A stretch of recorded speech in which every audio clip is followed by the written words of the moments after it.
The Hindu-Yogi Science of Breath, a complete manual of the Oriental breathing philosophy of physical, mental, psychic, and spiritual development, by Yogi Ramacharaka, read by Adam Hannon.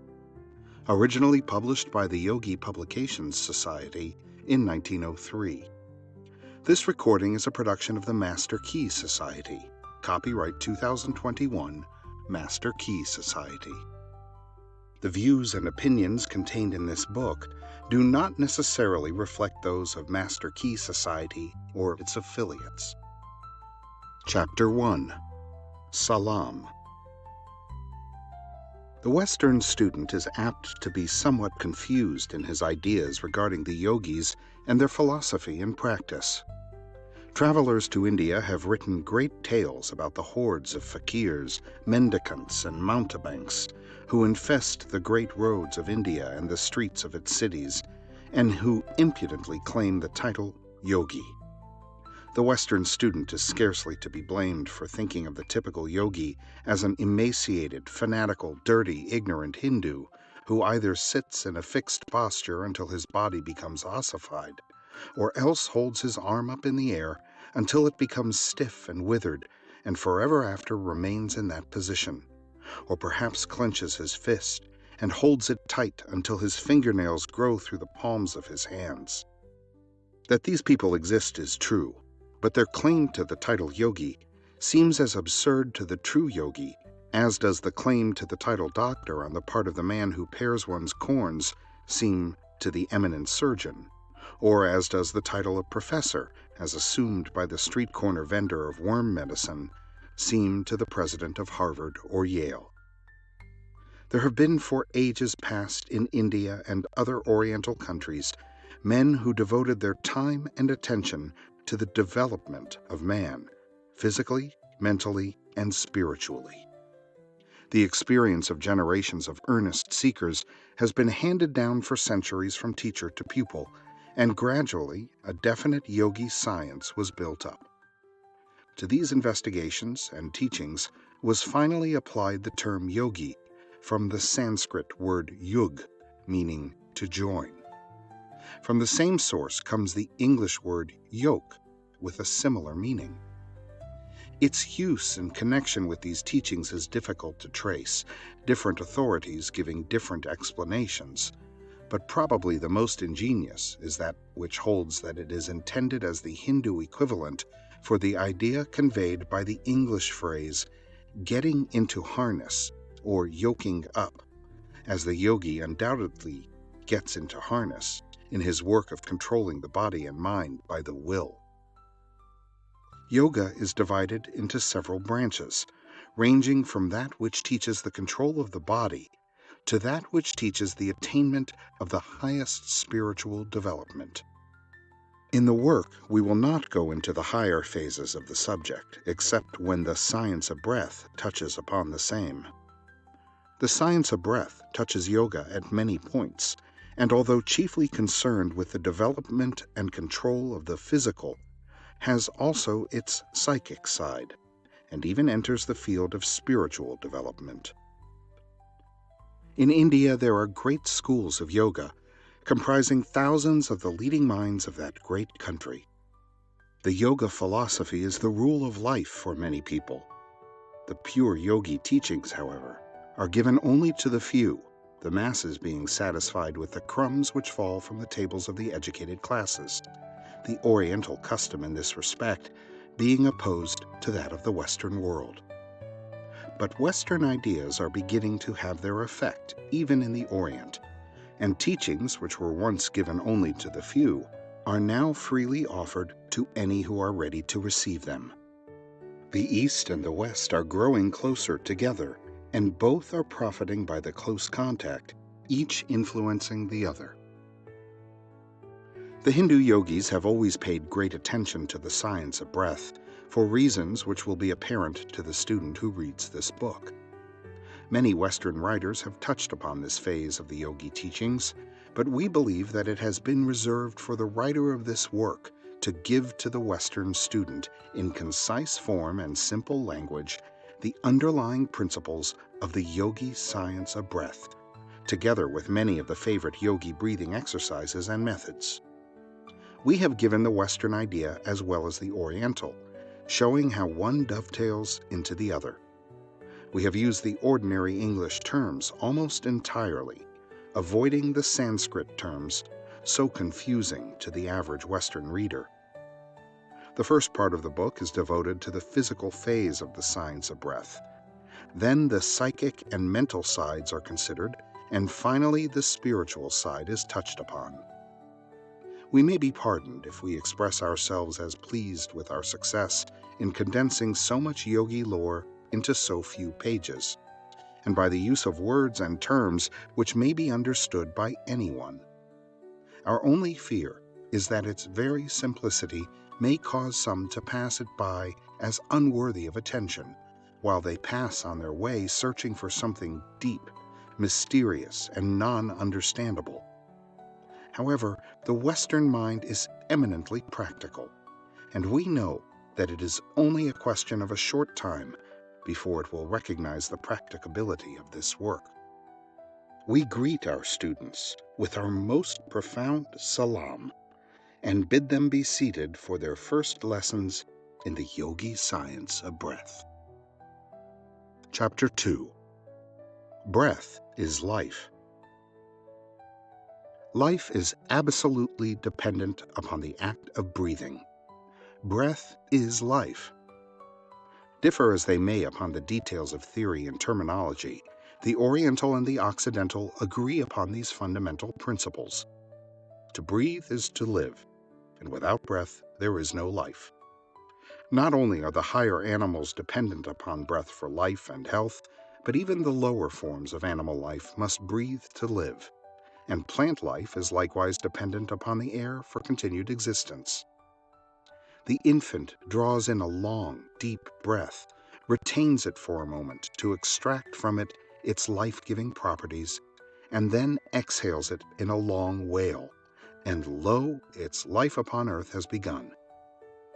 The old man gives a faint gasp, ceases to breathe, and life is over. From the first faint breath of the infant to the last gasp of the dying man, it is one long story of continued breathing. Life is but a series of breaths. Breathing may be considered the most important of all the functions of the body, for, indeed, all the other functions depend upon it. Man may exist some time without eating, a shorter time without drinking, but without breathing, his existence may be measured by a few minutes. And not only is man dependent upon breath for life, but he is largely dependent upon correct habits of breathing for continued vitality and freedom from disease. An intelligent control of our breathing power will lengthen our days upon earth by giving us increased vitality and powers of resistance. And, on the other hand, unintelligent and careless breathing will tend to shorten our days by decreasing our vitality and laying us open to disease. Man in his normal state had no need of instruction in breathing. Like the lower animal and the child, he breathed naturally and properly as nature intended him to do. But civilization has changed him in this and other respects. He has contracted improper methods and attitudes of walking, standing, and sitting, which have robbed him of his birthright of natural and correct breathing. He has paid a high price for civilization. The savage today breathes naturally, unless he has been contaminated by the habits of civilized man. The percentage of civilized men who breathe correctly is quite small, and the result is shown in contracted chests and stooping shoulders, and the terrible increase in diseases of the respiratory organs, including that dread monster, consumption, the white scourge. Eminent authorities have stated that one generation of correct breathers would regenerate the race, and disease would be so rare as to be looked upon as a curiosity. Whether looked at from the standpoint of the Oriental or Occidental, the connection between correct breathing and health is readily seen and explained.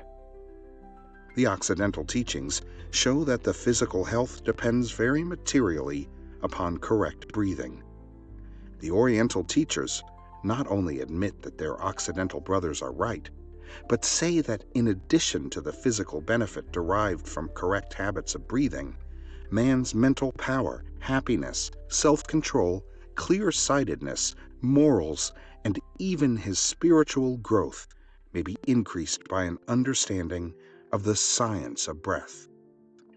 Whole schools of Oriental philosophy have been founded upon this science, and this knowledge, when grasped by the Western races, and by them put to the practical use which is their strong point, will work wonders among them. The theory of the East, wedded to the practice of the West, will produce worthy offspring.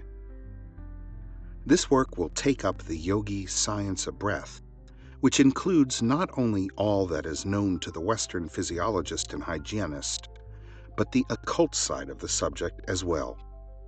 It not only points out the way to physical health along the lines of what Western scientists have termed deep breathing, etc., but also goes into the less-known phases of the subject and shows how the Hindu yogi controls his body, increasing his mental capacity, and develops the spiritual side of his nature by the science of breath. The yogi practices exercises by which he attains control of his body and is enabled to send to any organ or part an increased flow of vital force or prana, thereby strengthening and invigorating the part or organ. He knows all that his Western scientific brother knows about the physiological effect of correct breathing, but he also knows that the air contains more than oxygen and hydrogen and nitrogen, and that something more is accomplished than the mere oxygenating of the blood. He knows something about prana, of which his Western brother is ignorant, and he is fully aware of the nature and manner of handling that great principle of energy, and is fully informed as to its effect upon the human body and mind. He knows that by rhythmical breathing one may bring himself into harmonious vibration with nature and aid in the unfoldment of his latent powers. He knows that by controlled breathing he may not only cure disease in himself and others, but also practically do away with fear and worry and the baser emotions. To teach these things is the object of this work. We will give in a few chapters concise explanations and instructions which might be extended into volumes. We hope to awaken the minds of the Western world to the value of the Yogi Science of Breath. Chapter 3. The Exoteric Theory of Breath. In this chapter, we will give you briefly the theories of the Western scientific world regarding the functions of the respiratory organs and the part in the human economy played by the breath. In subsequent chapters, we will give the additional theories and ascertained facts of the Oriental school of thought and research. The Oriental accepts the theories and facts of his Western brothers, which have been known to him for centuries, and adds thereto much that the latter do not now accept, but which they will in due time discover, and which, after renaming, they will present to the world as a great truth. Before taking up the Western idea, it will perhaps be better to give a hasty general idea of the organs of respiration. The organs of respiration consist of the lungs and the air passages leading to them. The lungs are 2 in number and occupy the pleural chamber of the thorax, one on each side of the median line, being separated from each other by the heart, the greater blood vessels, and the larger air tubes. Each lung is free in all directions, except at the root, which consists chiefly of the bronchi, arteries, and veins connecting the lungs with the trachea and heart. The lungs are spongy and porous, and their tissues are very elastic. They are covered with a delicately constructed but strong sac, known as the pleural sac, one wall of which closely adheres to the lung, and the other to the inner wall of the chest, and which secretes a fluid which allows the inner surfaces of the walls to glide easily upon each other in the act of breathing. The air passages consist of the interior of the nose, pharynx, larynx, windpipe or trachea, and the bronchial tubes. When we breathe, we draw in the air through the nose, in which it is warmed by contact with the mucous membrane, which is richly supplied with blood. And after it has passed through the pharynx and larynx, it passes into the trachea or windpipe, which subdivides into numerous tubes called the bronchial tubes, bronchia, which in turn subdivide into and terminate in minute subdivisions in all the small air spaces in the lungs, of which the lungs contain millions. A writer has stated that if the air cells of the lungs were spread out over an unbroken surface, they would cover an area of 14,000 square feet. The air is drawn into the lungs by the action of the diaphragm, a great, strong, flat, sheet-like muscle stretched across the chest, separating the chest box from the abdomen. The diaphragm's action is almost as automatic as that of the heart, although it may be transformed into a semi-voluntary muscle by an effort of the will. When it expands, it increases the size of the chest and lungs, and the air rushes into the vacuum thus created. When it relaxes, the chest and lungs contract, and the air is expelled from the lungs. Now, before considering what happens to the air in the lungs, let us look a little into the matter of the circulation of the blood. The blood, as you know, is driven by the heart, through the arteries, into the capillaries, thus reaching every part of the body, which it vitalizes, nourishes, and strengthens. It then returns by means of the capillaries by another route, the veins, to the heart, from whence it is drawn to the lungs. The blood starts on its arterial journey, bright red and rich, laden with life-giving qualities and properties. It returns by the venous route, poor, blue, and dull, being laden down with the waste matter of the system. It goes out like a fresh stream from the mountains. It returns as a stream of sewer water. This foul stream goes to the right auricle of the heart. When this auricle becomes filled, it contracts and forces the stream of blood through an opening in the right ventricle of the heart, which in turn sends it on to the lungs, where it is distributed by millions of hair-like blood vessels to the air cells of the lungs, of which we have spoken. Now, let us take up the story of the lungs at this point. The foul stream of blood is now distributed among the millions of tiny air cells in the lungs. A breath of air is inhaled, and the oxygen of the air comes in contact with the impure blood through the thin walls of the hair-like blood vessels of the lungs, which walls are thick enough to hold the blood, but thin enough to admit the oxygen to penetrate them. When the oxygen comes in contact with the blood, a form of combustion takes place, and the blood takes up oxygen and releases carbonic acid gas generated from the waste products and poisonous matter which has been gathered up by the blood from all parts of the system. The blood thus purified and oxygenated is carried back to the heart, again rich, red, and bright, and laden with life-giving properties and qualities. Upon reaching the left auricle of the heart, it is forced into the left ventricle, from whence it is again forced out through the arteries on its mission of life to all parts of the system.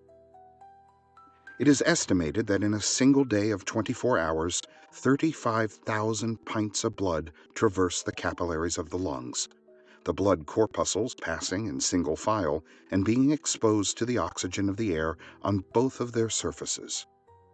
When one considers the minute details of the process alluded to, he is lost in wonder and admiration at nature's infinite care and intelligence.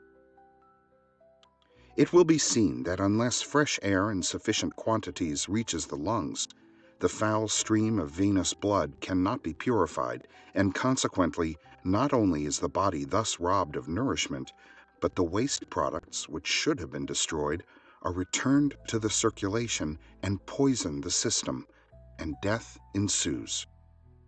Impure air acts in the same way, only in a lessened degree.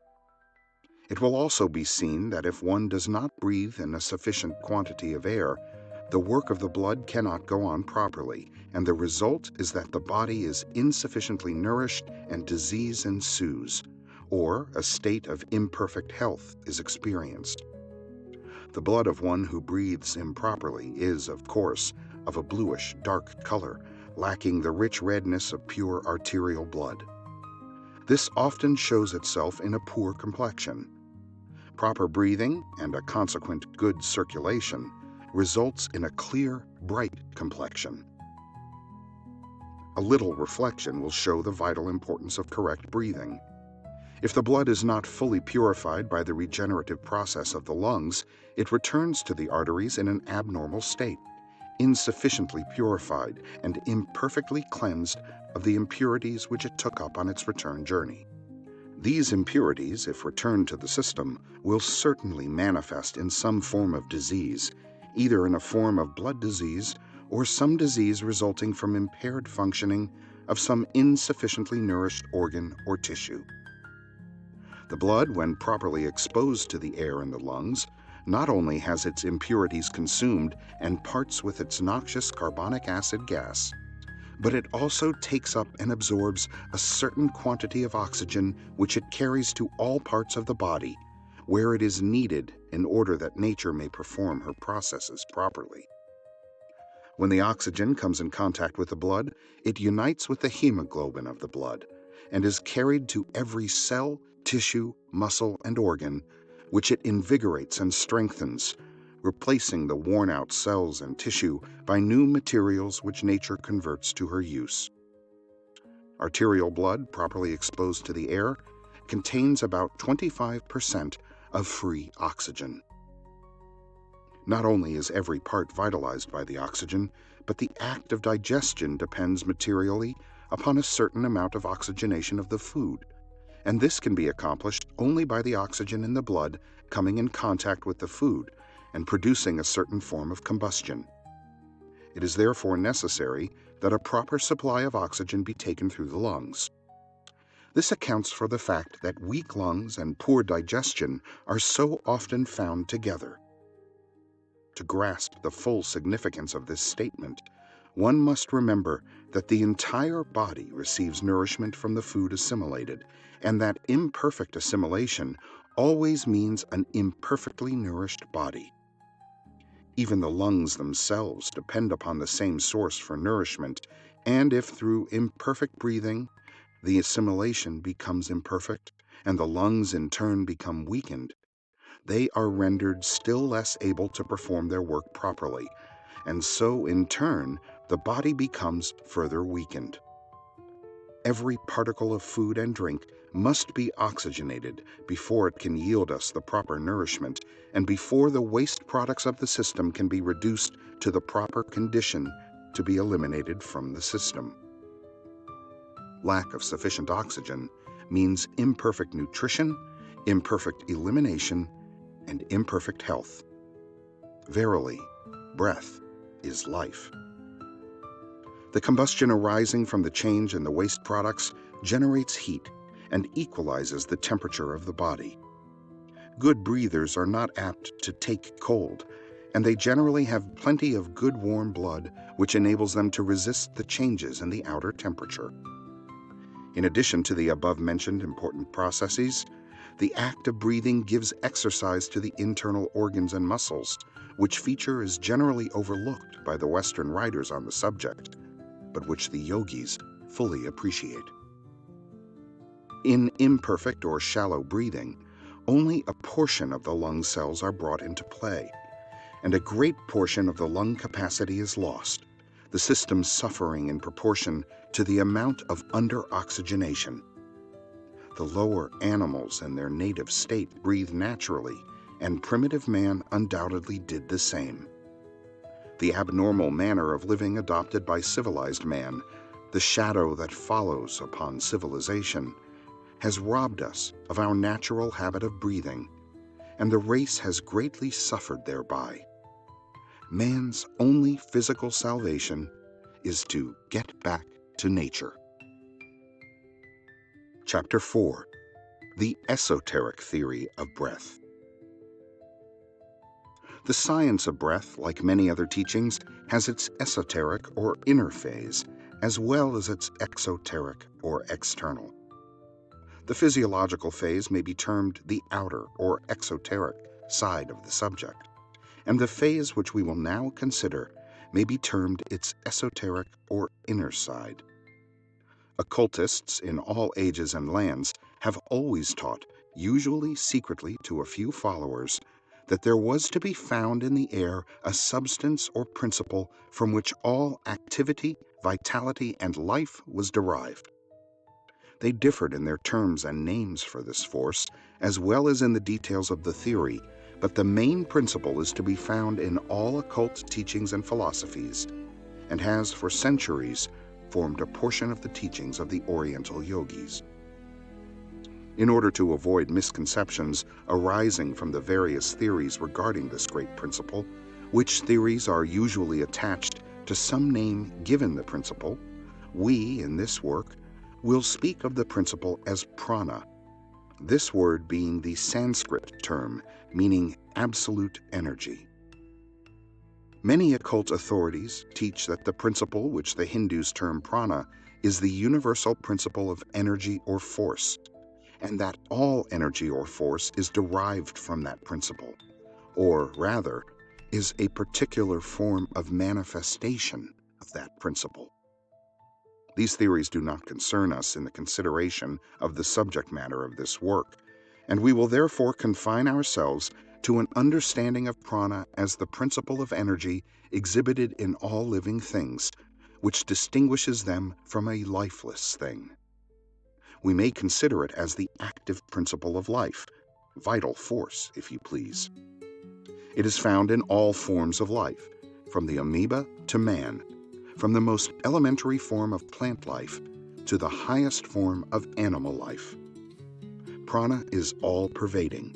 It is found in all things having life, and as the occult philosophy teaches that life is in all things, in every atom, the apparent lifelessness of some things being only a lesser degree of manifestation, we may understand their teachings that prana is everywhere, in everything. Prana must not be confounded with the ego, that bit of divine spirit in every soul around which clusters matter and energy. Prana is merely a form of energy used by the ego in its material manifestation. When the ego leaves the body, the prana, being no longer under its control, responds only to the orders of the individual atoms or groups of atoms forming the body. And as the body disintegrates and is resolved to its original elements, each atom takes with it sufficient prana to enable it to form new combinations, the unused prana returning to the great universal storehouse from which it came. With the ego in control, cohesion exists, and the atoms are held together by the will of the ego. Prana is the name by which we designate a universal principle, which principle is the essence of all motion, force, or energy, whether manifested in gravitation, electricity, the revolution of the planets, and all forms of life, from the highest to the lowest. It may be called the soul of force and energy in all their forms, and that principle which, operating in a certain way, causes that form of activity which accompanies life. This great principle is in all forms of matter, and yet it is not matter. It is in the air, but it is not the air, nor one of its chemical constituents. Animal and plant life breathe it in with the air, and yet if the air contained it not, they would die even though they might be filled with air. It is taken up by the system along with the oxygen, and yet is not the oxygen. The Hebrew writer of the book of Genesis knew the difference between the atmospheric air and the mysterious and potent principle contained within it. He speaks of Neshemet Ruach Chaim, which, translated, means the breath of the spirit of life. In the Hebrew, Neshemet means the ordinary breath of atmospheric air, and Chaim means life or lives, while the word Ruach means the spirit of life, which occultists claim is the same principle which we speak of as prana. Prana is in the atmospheric air, but it is also elsewhere, and it penetrates where the air cannot reach. The oxygen in the air plays an important part in sustaining animal life, and the carbon plays a similar part with plant life. But prana has its own distinct part to play in the manifestation of life, aside from the physiological functions. We are constantly inhaling the air charged with prana, and are as constantly extracting the latter from the air and appropriating it to our uses. Prana is found in its freest state in the atmospheric air, which, when fresh, is fairly charged with it, and we draw it to us more easily from the air than from any other source. In ordinary breathing, we absorb and extract a normal supply of prana, but by controlled and regulated breathing, generally known as yogi breathing, we are enabled to extract a greater supply, which is stored away in the brain and nerve centers to be used when necessary. We may store away prana just as the storage battery stores away electricity. The many powers attributed to advanced occultists is due largely to their knowledge of this fact and their intelligent use of this stored-up energy. The yogis know that by certain forms of breathing, they establish certain relations with the supply of prana and may draw on the same for what they require.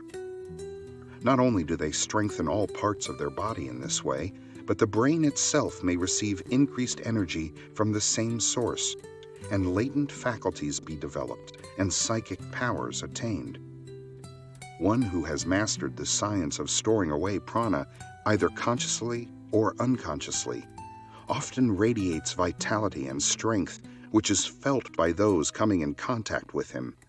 And such a person may impart this strength to others and give them increased vitality and health.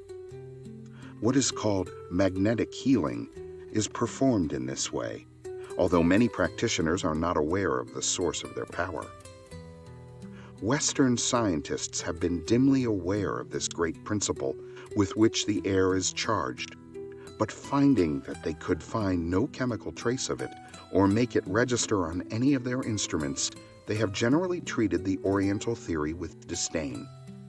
They could not explain this principle and so denied it. They seem, however, to recognize that the air in certain places possesses a greater amount of something, and sick people are directed by their physicians to seek such places in hopes of regaining lost health. The oxygen in the air is appropriated by the blood and is made use of by the circulatory system. The prana in the air is appropriated by the nervous system and is used in its work. And as the oxygenated blood is carried to all parts of the system, building up and replenishing, so is the prana carried to all parts of the nervous system, adding strength and vitality. If we think of prana as being the active principle of what we call vitality, we will be able to form a much clearer idea of what an important part it plays in our lives.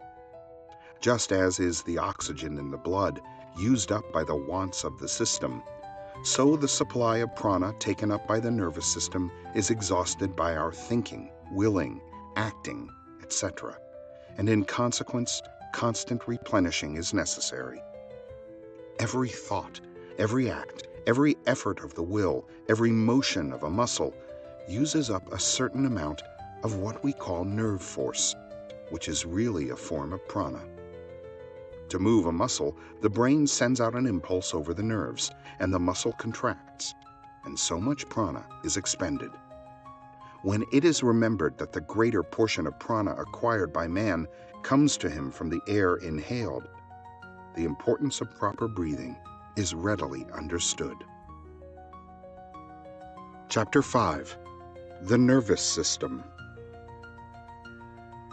It will be noticed that the Western scientific theories regarding the breath confine themselves to the effects of the absorption of oxygen and its use through the circulatory system, while the yogi theory also takes into consideration the absorption of prana and its manifestation through the channels of the nervous system. Before proceeding further, it may be as well to take a hasty glance at the nervous system. The nervous system of man is divided into two great systems, viz., the cerebrospinal system and the sympathetic system. The cerebrospinal system consists of all that part of the nervous system contained within the cranial cavity and the spinal canal, viz., the brain and the spinal cord, together with the nerves which branch off from the same. This system presides over the functions of animal life known as volition, sensation, etc. The sympathetic system includes all that part of the nervous system located principally in the thoracic, abdominal, and pelvic cavities, and which is distributed to the internal organs. It has control over the involuntary processes such as growth, nutrition, etc. The cerebrospinal system attends to all the seeing, hearing, tasting, smelling, feeling, etc. It sets things in motion. It is used by the ego to think, to manifest consciousness. It is the instrument with which the ego communicates with the outside world. This system may be likened to a telephone system, with the brain as the central office and the spinal column and nerves as cable and wires respectively. The brain is a great mass of nerve tissue and consists of three parts, viz., the cerebrum or brain proper, which occupies the upper, front, middle, and back portion of the skull; the cerebellum, or little brain, which fills the lower and back portion of the skull; and the medulla oblongata, which is the broadened commencement of the spinal cord, lying before and in front of the cerebellum. The cerebrum is the organ of that part of the mind which manifests itself in intellectual action. The cerebellum regulates the movements of the voluntary muscles. The medulla oblongata is the upper enlarged end of the spinal cord, and from it and the cerebrum branch forth the cranial nerves, which reach to various parts of the head, to the organs of special sense, and to some of the thoracic and abdominal organs, and to the organs of respiration. The spinal cord, or spinal marrow, fills the spinal canal in the vertebral column, or backbone. It is a long mass of nerve tissue, branching off at the several vertebrae to nerves communicating with all parts of the body. The spinal cord is like a large telephone cable, and the emerging nerves are like the private wires connecting therewith. The sympathetic nervous system consists of a double chain of ganglia on the side of the spinal column, and scattered ganglia in the head, neck, chest, and abdomen. A ganglion is a mass of nervous matter, including nerve cells. These ganglia are connected with each other by filaments, and are also connected with the cerebrospinal system by motor and sensory nerves. From these ganglia, numerous fibers branch out to the organs of the body, blood vessels, etc. At various points, the nerves meet together and form what are known as plexuses. The sympathetic system practically controls the involuntary processes, such as circulation, respiration, and digestion. The power of force transmitted from the brain to all parts of the body by means of the nerves is known to Western science as nerve force, although the yogi knows it to be a manifestation of prana. In character and rapidity, it resembles the electric current. It will be seen that without this nerve force, the heart cannot beat, the blood cannot circulate, the lungs cannot breathe, the various organs cannot function. In fact, the machinery of the body comes to a stop without it. Nay more, even the brain cannot think without prana be present. When these facts are considered, the importance of the absorption of prana must be evident to all, and the science of breath assumes an importance even greater than that accorded it by Western science. The yogi teachings go further than does Western science in one important feature of the nervous system. We allude to what Western science terms the solar plexus, and which it considers as merely one of a series of certain matted nets of sympathetic nerves with their ganglia found in various parts of the body. Hindu-Yogi Science teaches that this solar plexus is really a most important part of the nervous system, and that it is a form of brain, playing one of the principal parts in the human economy. Western science seems to be moving gradually towards a recognition of this fact, which has been known to the yogis of the East for centuries, and some recent Western writers have termed the solar plexus the abdominal brain. The solar plexus is situated in the epigastric region, just back of the pit of the stomach on either side of the spinal column. It is composed of white and gray brain matter, similar to that composing the other brains of man. It has control of the main internal organs of man and plays a much more important part than is generally recognized. We will not go into the yogi theory regarding the solar plexus further than to say that they know it as the great central storehouse of prana.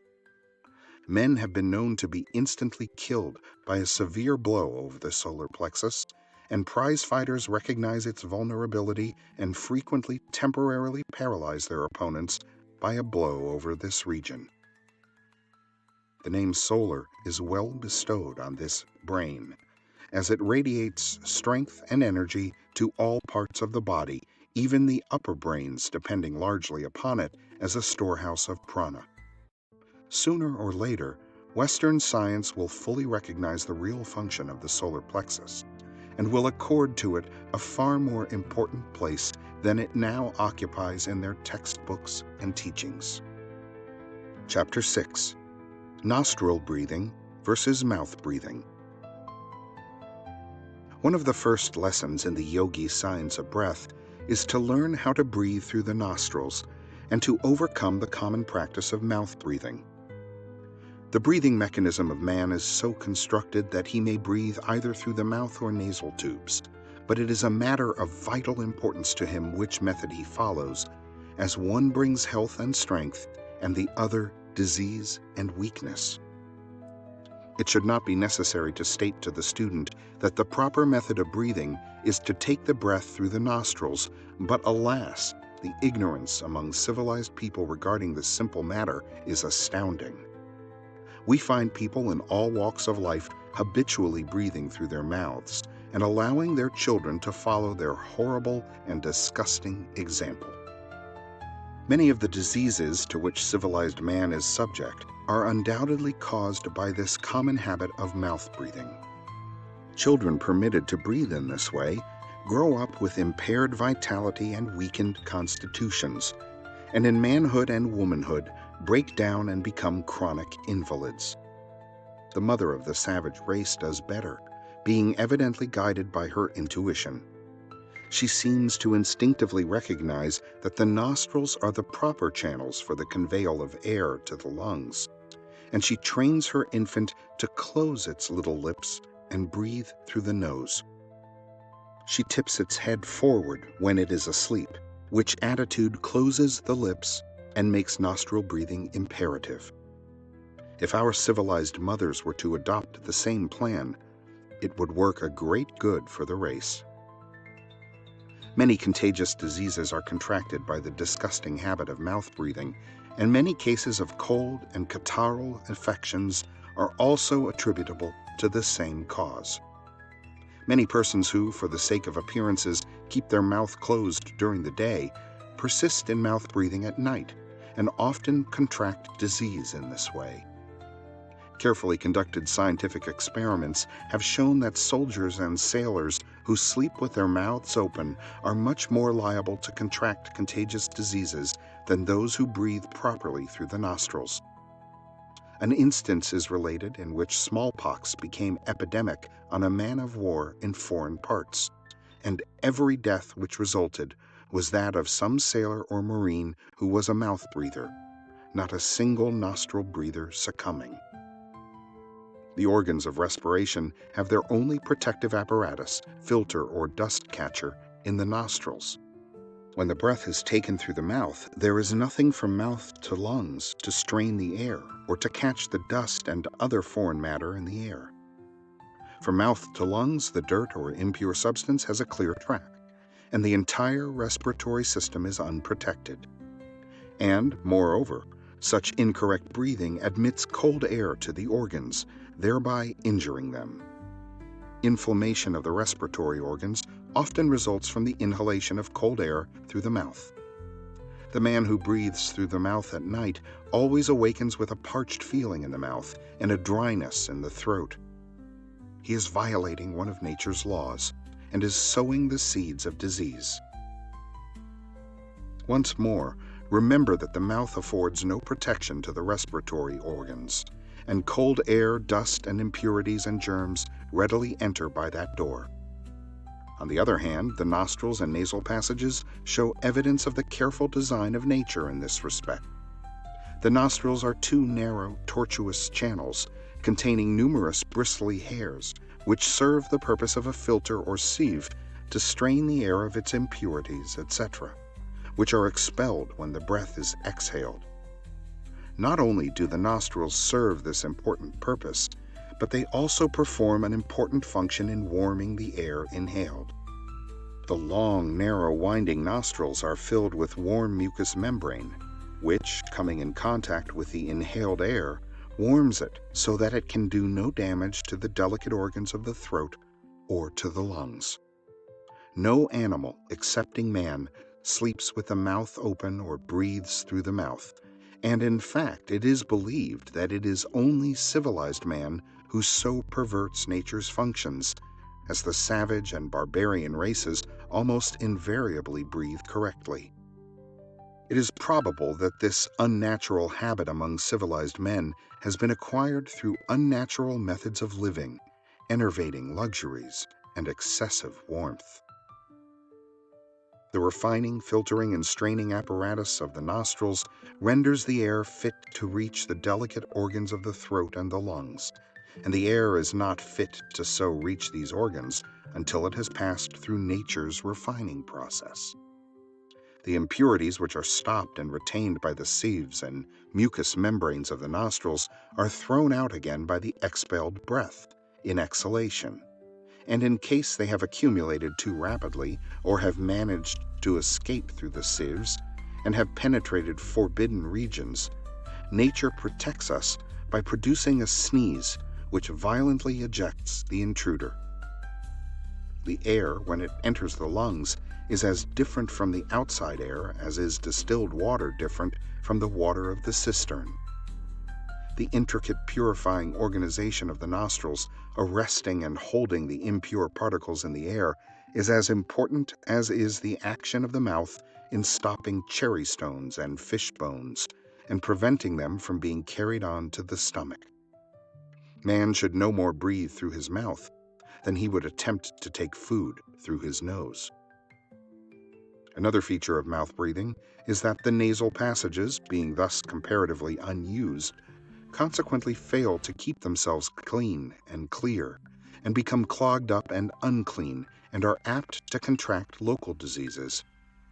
Like abandoned roads that soon become filled with weeds and rubbish, unused nostrils become filled with impurities and foul matter.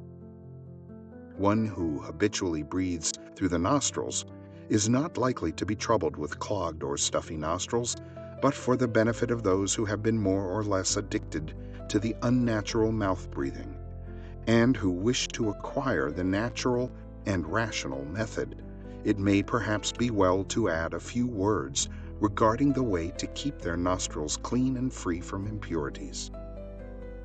A favorite Oriental method is to snuff a little water up the nostrils, allowing it to run down the passage into the throat.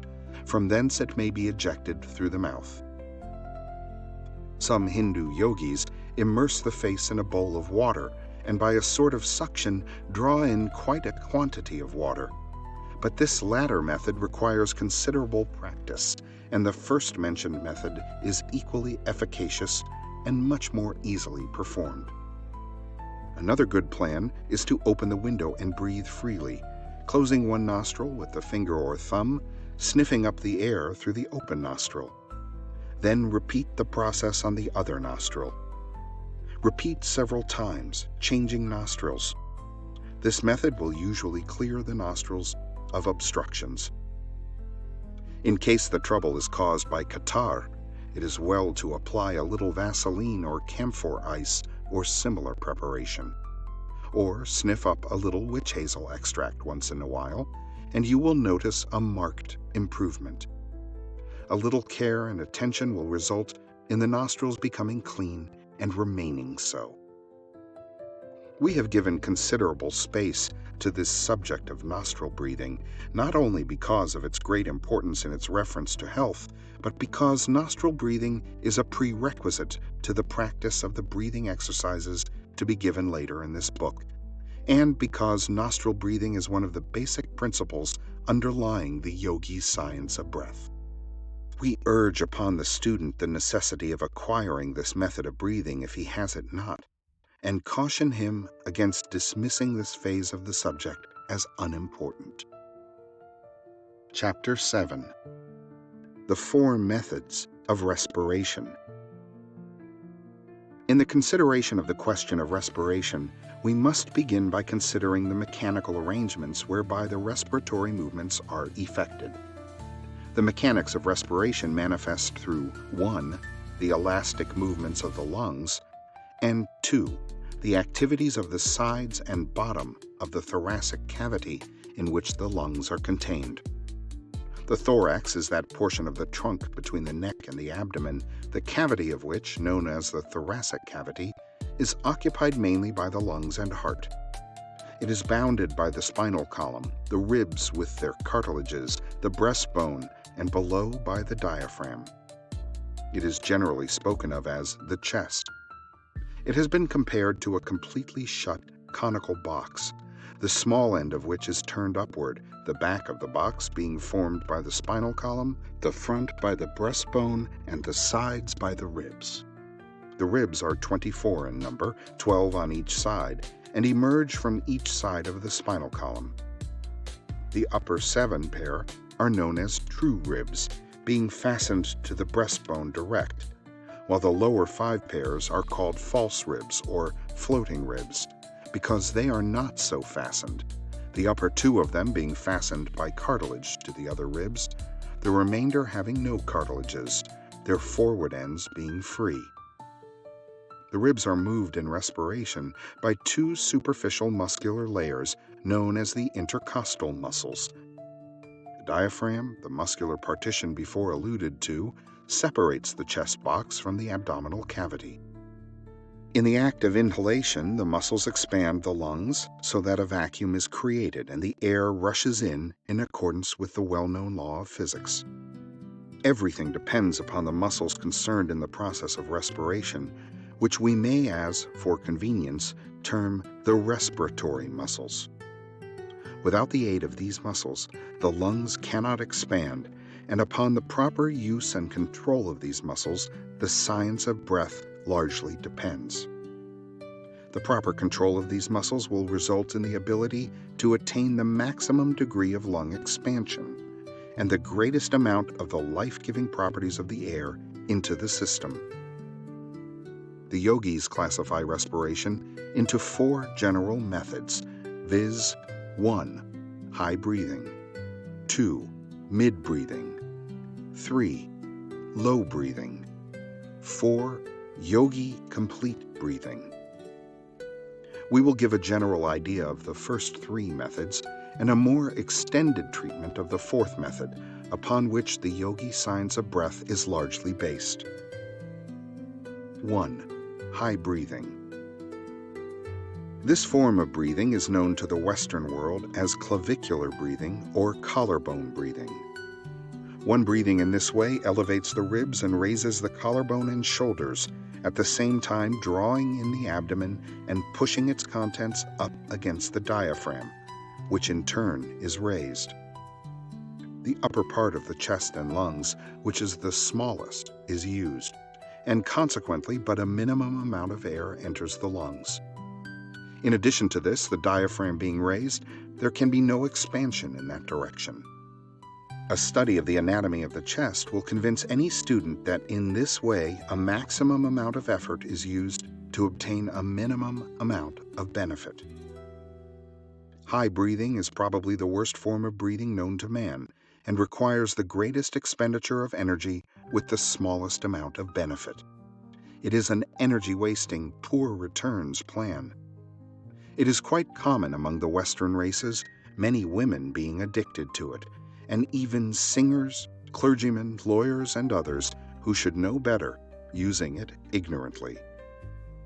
Many diseases of the vocal cords and organs of respiration may be directly traced to this barbarous method of breathing, and the straining of delicate organs caused by this method often results in the harsh, disagreeable voices heard on all sides.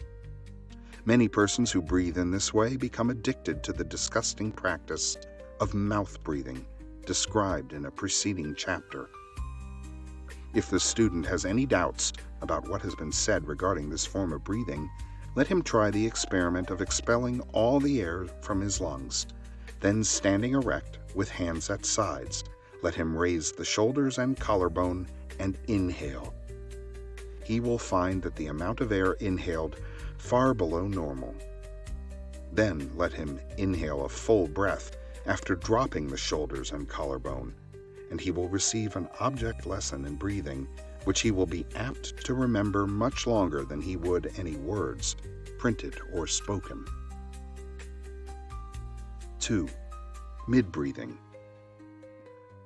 This method of respiration is known to Western students as rib breathing or intercostal breathing, and while less objectionable than high breathing, is far inferior to either low breathing or to the yogi complete breath. In mid-breathing, the diaphragm is pushed upward and the abdomen drawn in. The ribs are raised somewhat, and the chest is partially expanded. It is quite common among men who have made no study of the subject. As there are two better methods known, we give it only passing notice, and that principally to call your attention to its shortcomings. 3. Low breathing. This form of respiration is far better than either of the two preceding forms, and of recent years many Western writers have extolled its merits and have exploited it under the names of abdominal breathing, deep breathing, diaphragmic breathing, etc., etc. And much good has been accomplished by the attention of the public having been directed to the subject, and many having been induced to substitute it for the inferior and injurious methods above alluded to. Many systems of breathing have been built around low breathing, and students have paid high prices to learn the new systems. But, as we have said, much good has resulted, and after all, the students who paid high prices to learn revamped old systems undoubtedly got their money's worth if they were induced to discard the old methods of high breathing and low breathing. Although many Western authorities write and speak of this method as the best-known form of breathing, the yogis know it to be but a part of a system which they have used for centuries and which they know as the complete breath. It must be admitted, however, that one must be acquainted with the principles of low breathing before he can grasp the idea of complete breathing. Let us again consider the diaphragm. What is it? We have seen that it is the great partition muscle which separates the chest and its contents from the abdomen and its contents. When at rest, it presents a concave surface to the abdomen. That is, the diaphragm as viewed from the abdomen would seem like the sky as viewed from the earth, the interior of an arched surface. Consequently, the side of the diaphragm toward the chest organs is like a protruding rounded surface, like a hill. When the diaphragm is brought into use, the hill formation is lowered and the diaphragm presses upon the abdominal organs and forces out the abdomen. In low breathing, the lungs are given freer play than in the methods already mentioned, and consequently more air is inhaled. This fact has led the majority of Western writers to speak and write of low breathing, which they call abdominal breathing, as the highest and best method known to science. But the Oriental yogi has long known of a better method, and some few Western writers have also recognized this fact. The trouble with all methods of breathing, other than yogi complete breathing, is that in none of these methods do the lungs become filled with air. At the best, only a portion of the lung space is filled, even in low breathing. High breathing fills only the upper portion of the lungs. Mid breathing fills only the middle and a portion of the upper parts. Low breathing fills only the lower and middle parts. It is evident that any method that fills the entire lung space must be far preferable to those filling only certain parts. Any method which will fill the entire lung space must be of the greatest value to man in the way of allowing him to absorb the greatest quantity of oxygen and to store away the greatest amount of prana. The complete breath is known to the yogis to be the best method of respiration known to science. The Yogi Complete Breath. Yogi Complete Breathing includes all the good points of high breathing, mid breathing, and low breathing, with the objectionable features of each eliminated. It brings into play the entire respiratory apparatus, every part of the lungs, every air cell, every respiratory muscle. The entire respiratory organism responds to this method of breathing, and the maximum amount of benefit is derived from the minimum expenditure of energy.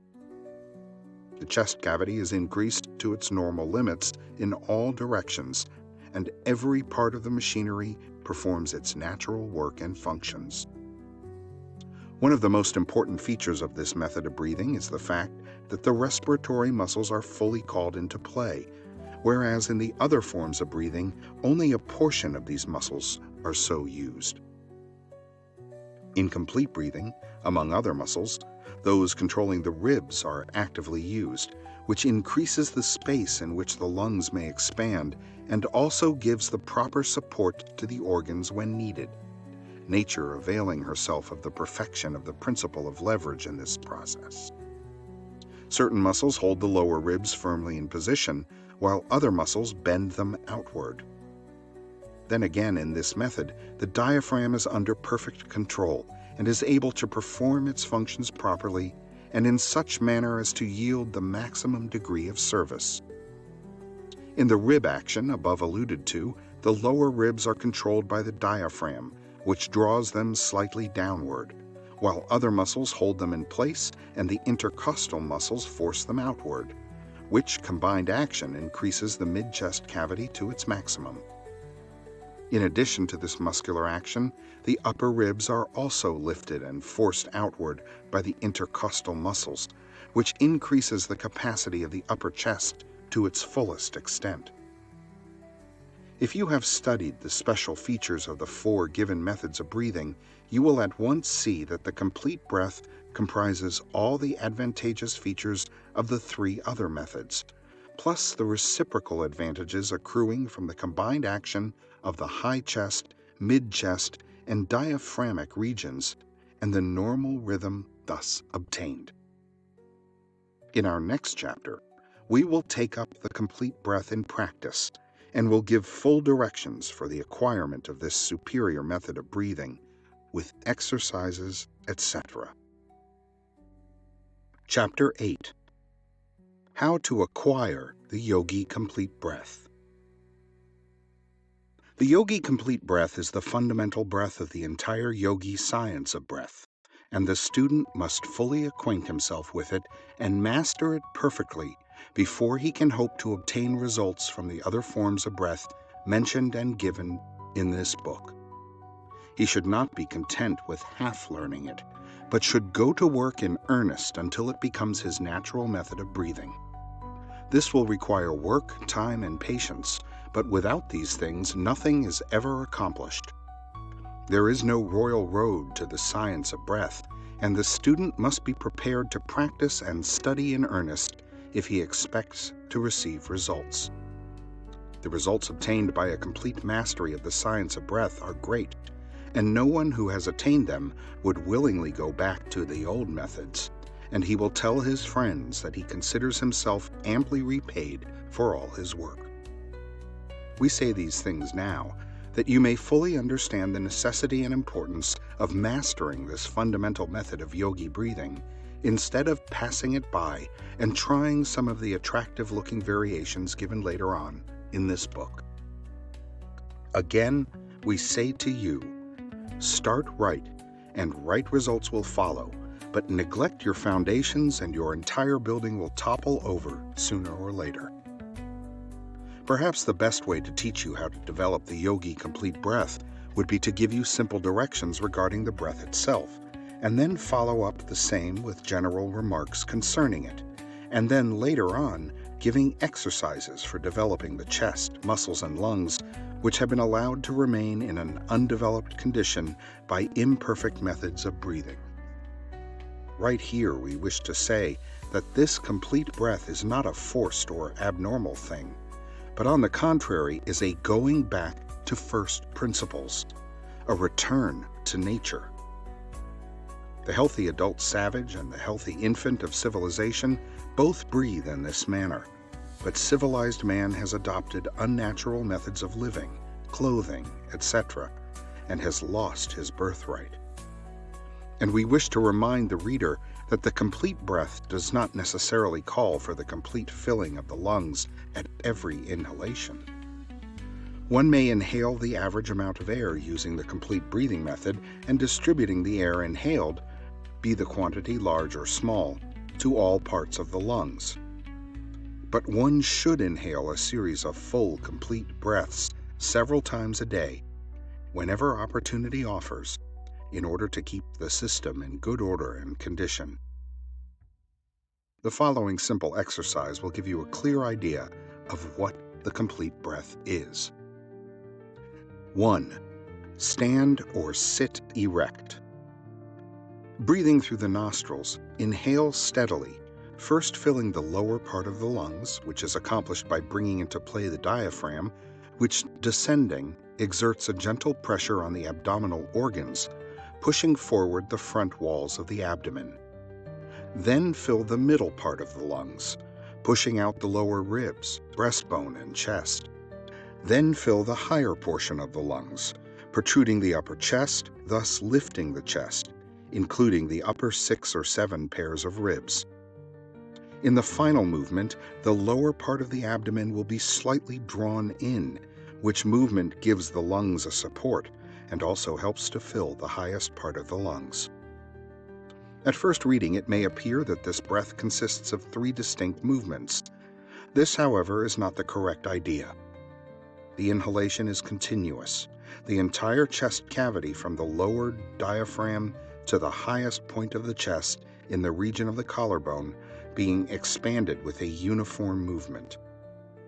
Avoid a jerky series of inhalations and strive to attain a steady, continuous action. Practice will soon overcome the tendency to divide the inhalation into 3 movements and will result in a uniform, continuous breath.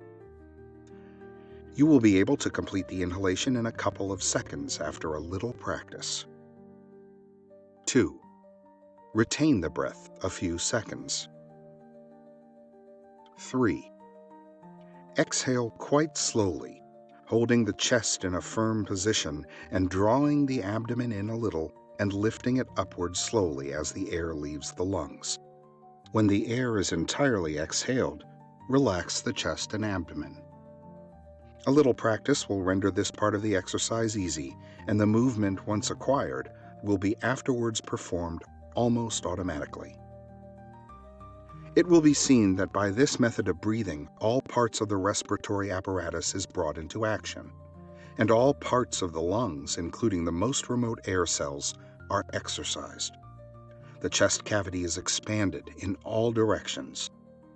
You will also notice that the complete breath is really a combination of low, mid, and high breaths, succeeding each other rapidly in the order given, in such a manner as to form one uniform, continuous, complete breath. You will find it quite a help to you if you will practice this breath before a large mirror, placing the hands lightly over the abdomen so that you may feel the movements.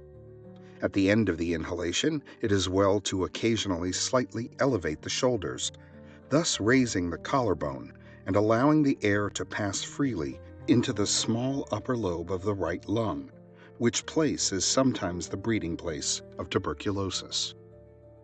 At the beginning of practice, you may have more or less trouble in acquiring the complete breath, but a little practice will make perfect, and when you have once acquired it, you will never willingly return to the old methods.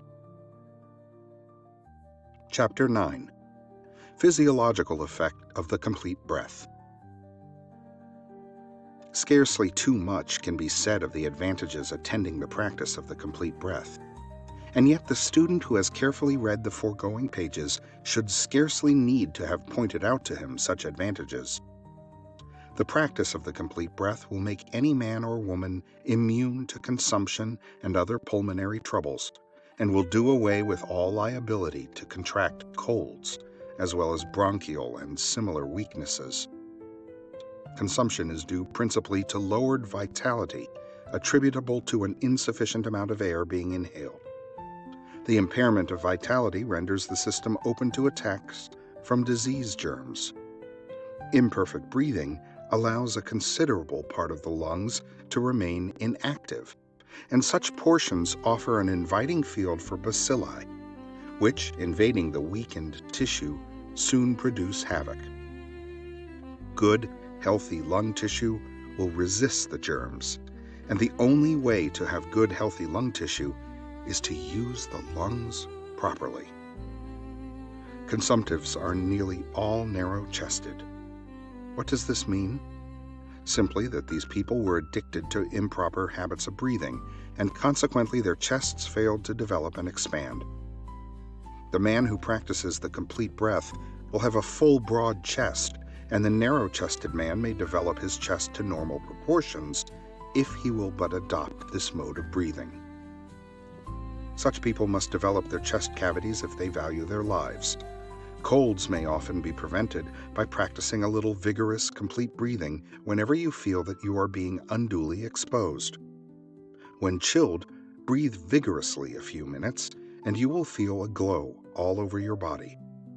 Most colds can be cured by complete breathing and partial fasting for a day.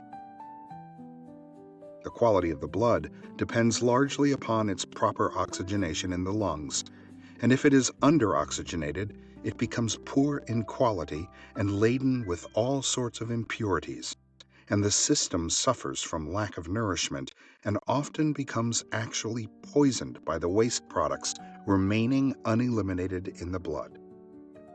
As the entire body, every organ and every part is dependent upon the blood for nourishment, impure blood must have a serious effect upon the entire system. The remedy is plain. Practice the yogi complete breath. The stomach and other organs of nutrition suffer much from improper breathing. Not only are they ill-nourished by reason of the lack of oxygen, but as the food must absorb oxygen from the blood and become oxygenated before it can be digested and assimilated, it is readily seen how digestion and assimilation is impaired by incorrect breathing. And when assimilation is not normal, the system receives less and less nourishment, the appetite fails, bodily vigor decreases, and energy diminishes, and the man withers and declines, all from the lack of proper breathing.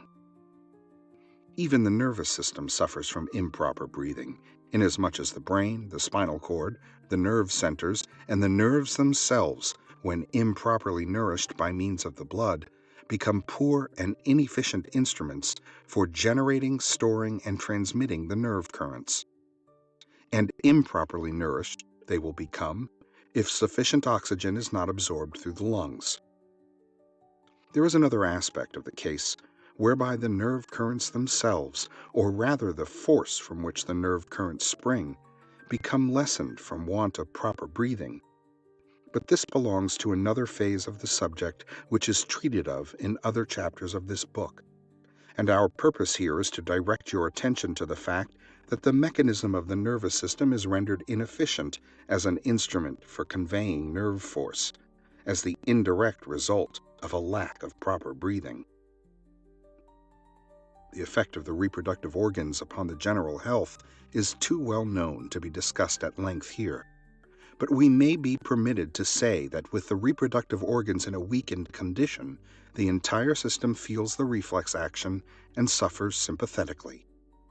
The complete breath produces a rhythm which is nature's own plan for keeping this important part of the system in normal condition, and, from the first, it will be noticed that the reproductive functions are strengthened and vitalized, thus, by sympathetic reflex action, giving tone to the whole system. By this, we do not mean that the lower sex impulses will be aroused. Far from it. The yogis are advocates of continence and chastity and have learned to control the animal passions. But sexual control does not mean sexual weakness, and the yogi teachings are that the man or woman whose reproductive organism is normal and healthy will have a stronger will with which to control himself or herself. The yogi believes that much of the perversion of this wonderful part of the system comes from a lack of normal health and results from a morbid rather than a normal condition of these organs. A little careful consideration of this question will prove that the yogi teachings are right. This is not the place to discuss the subject fully, but the yogis know that sex energy may be conserved and used for the development of the body and mind of the individual, instead of being dissipated in unnatural excesses, as is the wont of so many uninformed people. By special request, we will give in this book one of the favorite yogi exercises for this purpose. But whether or not the student wishes to adopt the yogi theories of continence and clean living, he or she will find that the complete breath will do more to restore health to this part of the system than anything else ever tried. Remember now, we mean normal health, not undue development. The sensualist will find that normal means a lessening of desire rather than an increase. The weakened man or woman will find a toning up and a relief from the weakness which has heretofore depressed him or her. We do not wish to be misunderstood or misquoted on this subject. The yogi's ideal is a body strong in all its parts, under the control of a masterful and developed will, animated by high ideals. In the practice of the complete breath, during inhalation, the diaphragm contracts and exerts a gentle pressure upon the liver, stomach, and other organs, which, in connection with the rhythm of the lungs, acts as a gentle massage of these organs and stimulates their actions and encourages normal functioning. Each inhalation aids in this internal exercise and assists in causing a normal circulation to the organs of nutrition and elimination. In high or mid-breathing, the organs lose the benefit accruing from this internal massage. The Western world is paying much attention to physical culture just now, which is a good thing. But, in their enthusiasm, they must not forget that the exercise of the external muscles is not everything. The internal organs also need exercise, and nature's plan for this exercise is proper breathing. The diaphragm is nature's principal instrument for this internal exercise. Its motion vibrates the important organs of nutrition and elimination, and massages and kneads them at each inhalation and exhalation, forcing blood into them and then squeezing it out, and imparting a general tone to the organs. Any organ or part of the body which is not exercised gradually atrophies and refuses to function properly, and lack of the internal exercise afforded by the diaphragmatic action leads to diseased organs. The complete breath gives the proper motion to the diaphragm, as well as exercising the middle and upper chest. It is indeed complete in its action. From the standpoint of Western physiology alone, without reference to the Oriental philosophies and science, this yogi system of complete breathing is of vital importance to every man, woman, and child who wishes to acquire health and keep it. Its very simplicity keeps thousands from seriously considering it, while they spend fortunes in seeking health through complicated and expensive systems. Health knocks at their door and they answer not. Verily, the stone which the builders reject is the real cornerstone of the temple of health. Chapter 10. A few bits of yogi lore. We give below 3 forms of breath, quite popular among the yogis. The first is the well-known yogi cleansing breath, to which is attributed much of the great lung endurance found among the yogis. They usually finish up a breathing exercise with this cleansing breath, and we have followed this plan in this book. We also give the yogi nerve vitalizing exercise, which has been handed down among them for ages, and which has never been improved on by Western teachers of physical culture, although some of them have borrowed it from the teachers of yoga. We also give the yogi vocal breath, which accounts largely for the melodious, vibrant voices of the better class of the Oriental yogis. We feel that if this book contained nothing more than these 3 exercises, it would be invaluable to the Western student. Take these exercises as a gift from your Eastern brothers and put them into practice. The Yogi Cleansing Breath. The yogis have a favorite form of breathing which they practice when they feel the necessity of ventilating and cleansing the lungs. They conclude many of their other breathing exercises with this breath, and we have followed this practice in this book. The cleansing breath ventilates and cleanses the lungs, stimulates the cells, and gives a general tone to the respiratory organs, and is conducive to their general healthy condition. Besides this effect, it is found to greatly refresh the entire system. Speakers, singers, etc. will find this breath especially restful after having tired the respiratory organs. 1. Inhale a complete breath. 2. Retain the air a few seconds. 3. Pucker up the lips as if for a whistle, but do not swell out the cheeks. Then exhale a little air through the opening, with considerable vigor. Then stop for a moment, retaining the air, and then exhale a little more air. Repeat until the air is completely exhaled. Remember that considerable vigor is to be used in exhaling the air through the opening in the lips. This breath will be found quite refreshing when one is tired and generally used up. A trial will convince the student of its merits. This exercise should be practiced until it can be performed naturally and easily, as it is used to finish up a number of other exercises given in this book, and it should be thoroughly understood. The Yogi Nerve Vitalizing Breath. This is an exercise well known to the yogis, who consider it one of the strongest nerve stimulants and invigorants known to man. Its purpose is to stimulate the nervous system, develop nerve force, energy, and vitality. This exercise brings a stimulating pressure to bear on important nerve centers, which in turn stimulate and energize the entire nervous system and send an increased flow of nerve force to all parts of the body. 1. Stand erect. 2. Inhale a complete breath and retain same. 3. Extend the arms straight in front of you, letting them be somewhat limp and relaxed, with only sufficient nerve force to hold them out. 4.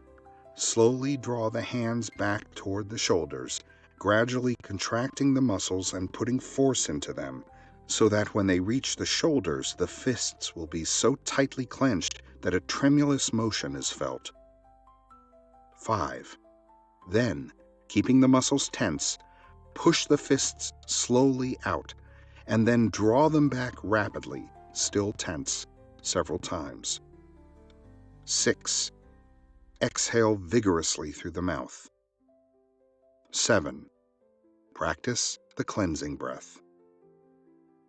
The efficiency of this exercise depends greatly upon the speed of the drawing back of the fists, and the tension of the muscles, and of course upon the full lungs. This exercise must be tried to be appreciated. It is without equal as a bracer, as our Western friends put it. the Yogi vocal breath. The yogis have a form of breathing to develop the voice. They are noted for their wonderful voices, which are strong, smooth, and clear, and have a wonderful trumpet-like carrying power. They have practiced this particular form of breathing exercise, which has resulted in rendering their voices soft, beautiful, and flexible, imparting to it that indescribable, peculiar floating quality, combined with great power. The exercise given below will, in time, impart the above-mentioned qualities, or the yogi voice, to the student who practices it faithfully. It is to be understood, of course, that this form of breath is to be used only as an occasional exercise, and not as a regular form of breathing. 1. Inhale a complete breath very slowly but steadily through the nostrils, taking as much time as possible in the inhalation. 2. Retain for a few seconds. 3. Expel the air vigorously in one great breath through the wide-opened mouth. 4. Rest the lungs by the cleansing breath. Without going deeply into the yogi theories of sound production in speaking and singing, we wish to say that experience has taught them that the timbre, quality, and power of a voice depends not alone upon the vocal organs in the throat, but that the facial muscles, etc., have much to do with the matter. Some men with large chests produce but a poor tone, while others with comparatively small chests produce tones of amazing strength and quality.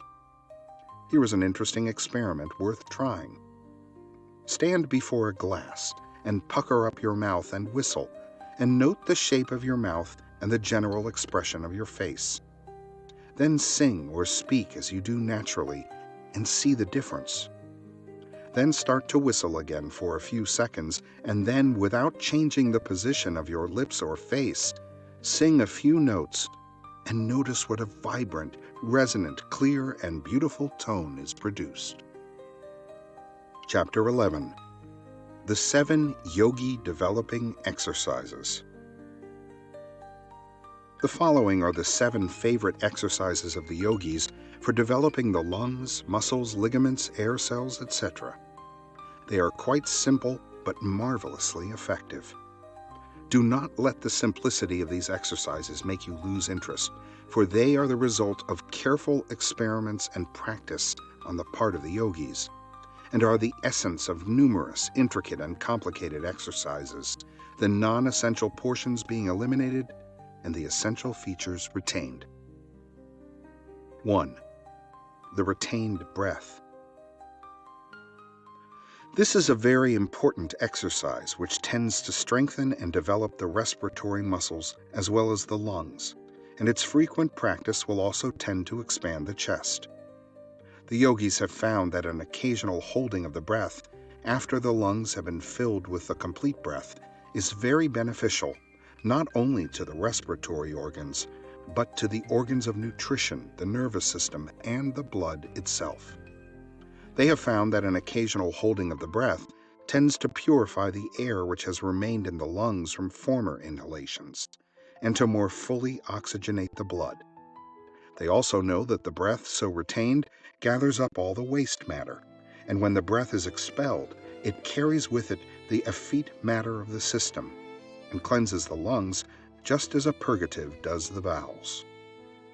The yogis recommend this exercise for various disorders of the stomach, liver, and blood, and also find that it frequently relieves bad breath, which often arises from poorly ventilated lungs.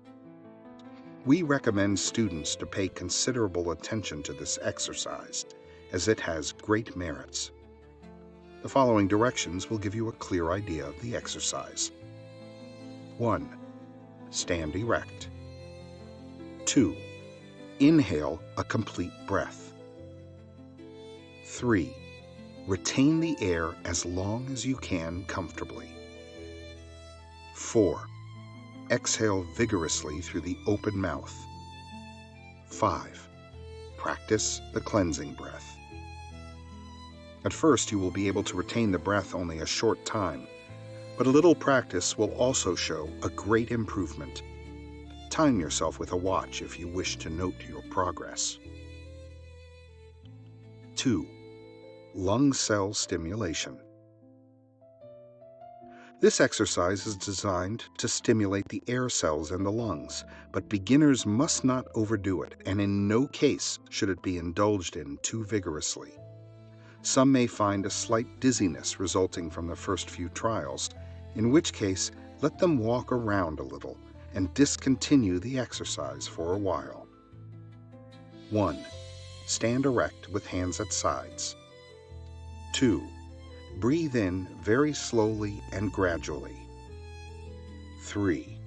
While inhaling, gently tap the chest with the fingertips, constantly changing position. 4. When the lungs are filled, retain the breath and pat the chest with the palms of the hands. 5. Practice the cleansing breath.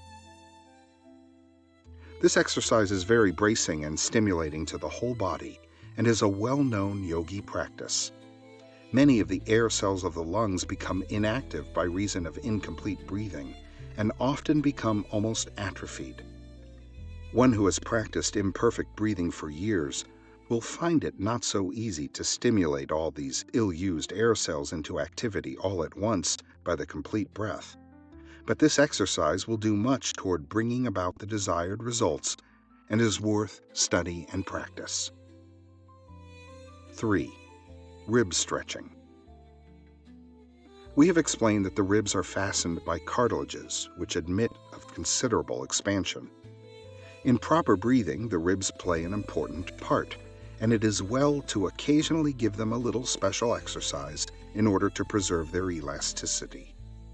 Standing or sitting in unnatural positions, to which many of the Western people are addicted, is apt to render the ribs more or less stiff and inelastic, and this exercise will do much to overcome same. 1. Stand erect. 2. Place the hands one on each side of the body, as high up under the armpits as convenient, the thumbs reaching toward the back, the palms on the side of the chest, and the fingers to the front over the breast. 3. Inhale a complete breath. 4. Retain the air for a short time. 5. Then gently squeeze the sides, at the same time slowly exhaling. 6. Practice the cleansing breath. Use moderation in this exercise, and do not overdo it. 4. Chest expansion. The chest is quite apt to be contracted from bending over one's work, etc. This exercise is very good for the purpose of restoring natural conditions and gaining chest expansion. 1. Stand erect. 2. Inhale a complete breath. 3. Retain the air. 4. Extend both arms forward and bring the two clenched fists together on a level with the shoulder. 5. Then swing back the fists vigorously until the arms stand out straight sideways from the shoulders. 6. Then bring back to position 4 and swing to position 5. Repeat several times. 7. Exhale vigorously through the opened mouth. 8. Practice the cleansing breath. Use moderation and do not overdo this exercise. 5. Walking exercise. 1. Walk with head up, chin drawn slightly in, shoulders back, and with measured tread. 2. Inhale a complete breath, counting mentally 1, 2, 3, 4, 5, 6, 7, 8. 1 count to each step, making the inhalation extend over the 8 counts. 3. Exhale slowly through the nostrils, counting as before 1, 2, 3, 4, 5, 6, 7, 8. 1 count to a step. 4. Rest between breaths, continuing walking and counting. 1, 2, 3, 4, 5, 6, 7, 8.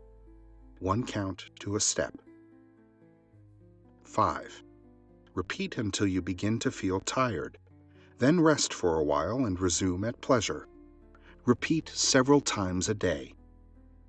Some yogis vary this exercise by retaining the breath during a 1, 2, 3, 4 count, and then exhale in an 8-step count.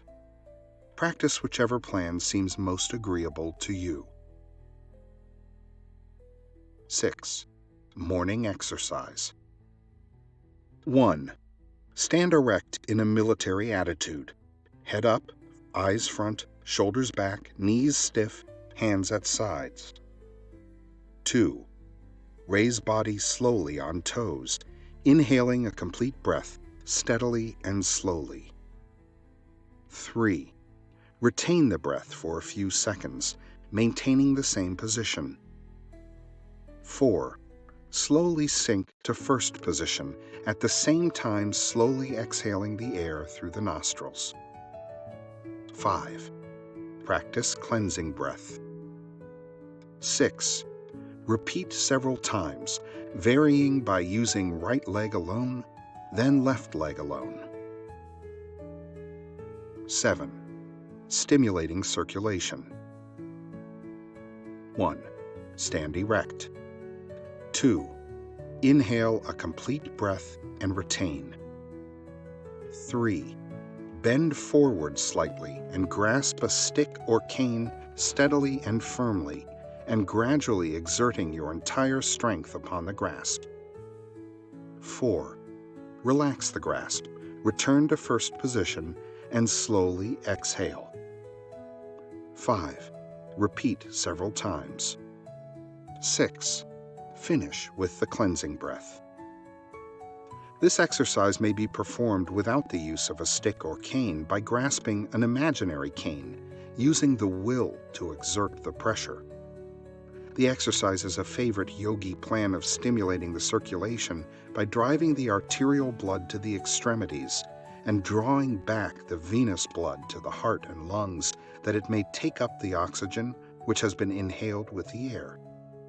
In cases of poor circulation, there is not enough blood in the lungs to absorb the increased amount of oxygen inhaled, and the system does not get the full benefit of the improved breathing. In such cases particularly, it is well to practice this exercise, occasionally with the regular complete breathing exercise. Chapter 12. 7 Minor Yogi Exercises. This chapter is composed of 7 minor yogi breathing exercises, bearing no special names, but each distinct and separate from the others and having a different purpose in view. Each student will find several of these exercises best adapted to the special requirements of his particular case. Although we have styled these exercises minor exercises, they are quite valuable and useful, or they would not appear in this book. They give one a condensed course in physical culture and lung development, and might readily be padded out and elaborated into a small book on these subjects. They have, of course, an additional value, as yogi breathing forms a part of each exercise. Do not pass them by because they are marked minor. Some one or more of these exercises may be just what you need. Try them and decide for yourself. Exercise 1. 1. Stand erect with hands at sides. 2. Inhale complete breath. 3. Raise the arms slowly, keeping them rigid until the hands touch overhead. 4.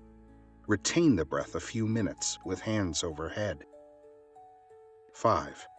Lower hands slowly to sides, exhaling slowly at same time. 6. Practice cleansing breath. Exercise 2. 1. Stand erect with arms straight in front of you. 2. Inhale complete breath and retain. 3. Swing arms back as far as they will go, then back to first position, then repeat several times, retaining the breath all the while. 4. Exhale vigorously through mouth. 5. Practice cleansing breath. Exercise 3. 1. Stand erect with arms straight in front of you. 2. Inhale complete breath. 3. Swing arms around in a circle backward a few times. Then reverse a few times, retaining the breath all the while. You may vary this by rotating them alternately like the sails of a windmill. 4. Exhale the breath vigorously through the mouth. 5. Practice cleansing breath. Exercise 4. 1. Lie on the floor with your face downward and palms of hands flat upon the floor by your sides. 2. Inhale complete breath and retain. 3. Stiffen the body and raise yourself up by the strength of your arms until you rest on your hands and toes. 4. Then lower yourself to original position. Repeat several times. 5. Exhale vigorously through your mouth. 6. Practice cleansing breath. Exercise 5. 1. Stand erect with your palms against the wall. 2. Inhale complete breath and retain. 3. Lower the chest to the wall, resting your weight on your hands. 4. Then raise yourself back with the arm muscles alone, keeping the body stiff. 5. Exhale vigorously through the mouth. 6. Practice cleansing breath. Exercise 6. 1. Stand erect with arms akimbo, that is, with hands resting around the waist and elbows standing out. 2. Inhale complete breath and retain. 3. Keep legs and hips stiff and bend well forward as if bowing, at the same time exhaling slowly. 4. Return to first position and take another complete breath. 5. Then bend backward, exhaling slowly. 6. Return to first position and take a complete breath. 7. Then bend sideways, exhaling slowly. Vary by bending to right and then to left. 8. Practice cleansing breath. Exercise 7. 1. Stand erect or sit erect with straight spinal column. 2. Inhale a complete breath, but instead of inhaling a continuous steady stream, take a series of short, quick sniffs as though you were smelling aromatic salts or ammonia and did not wish to get too strong a whiff. Do not exhale any of these little breaths, but add one to the other until the entire lung space is filled. 3.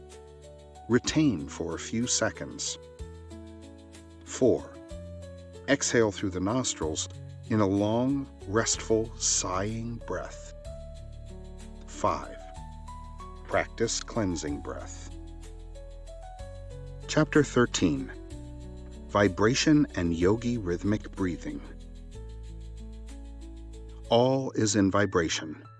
From the tiniest atom to the greatest sun, everything is in a state of vibration.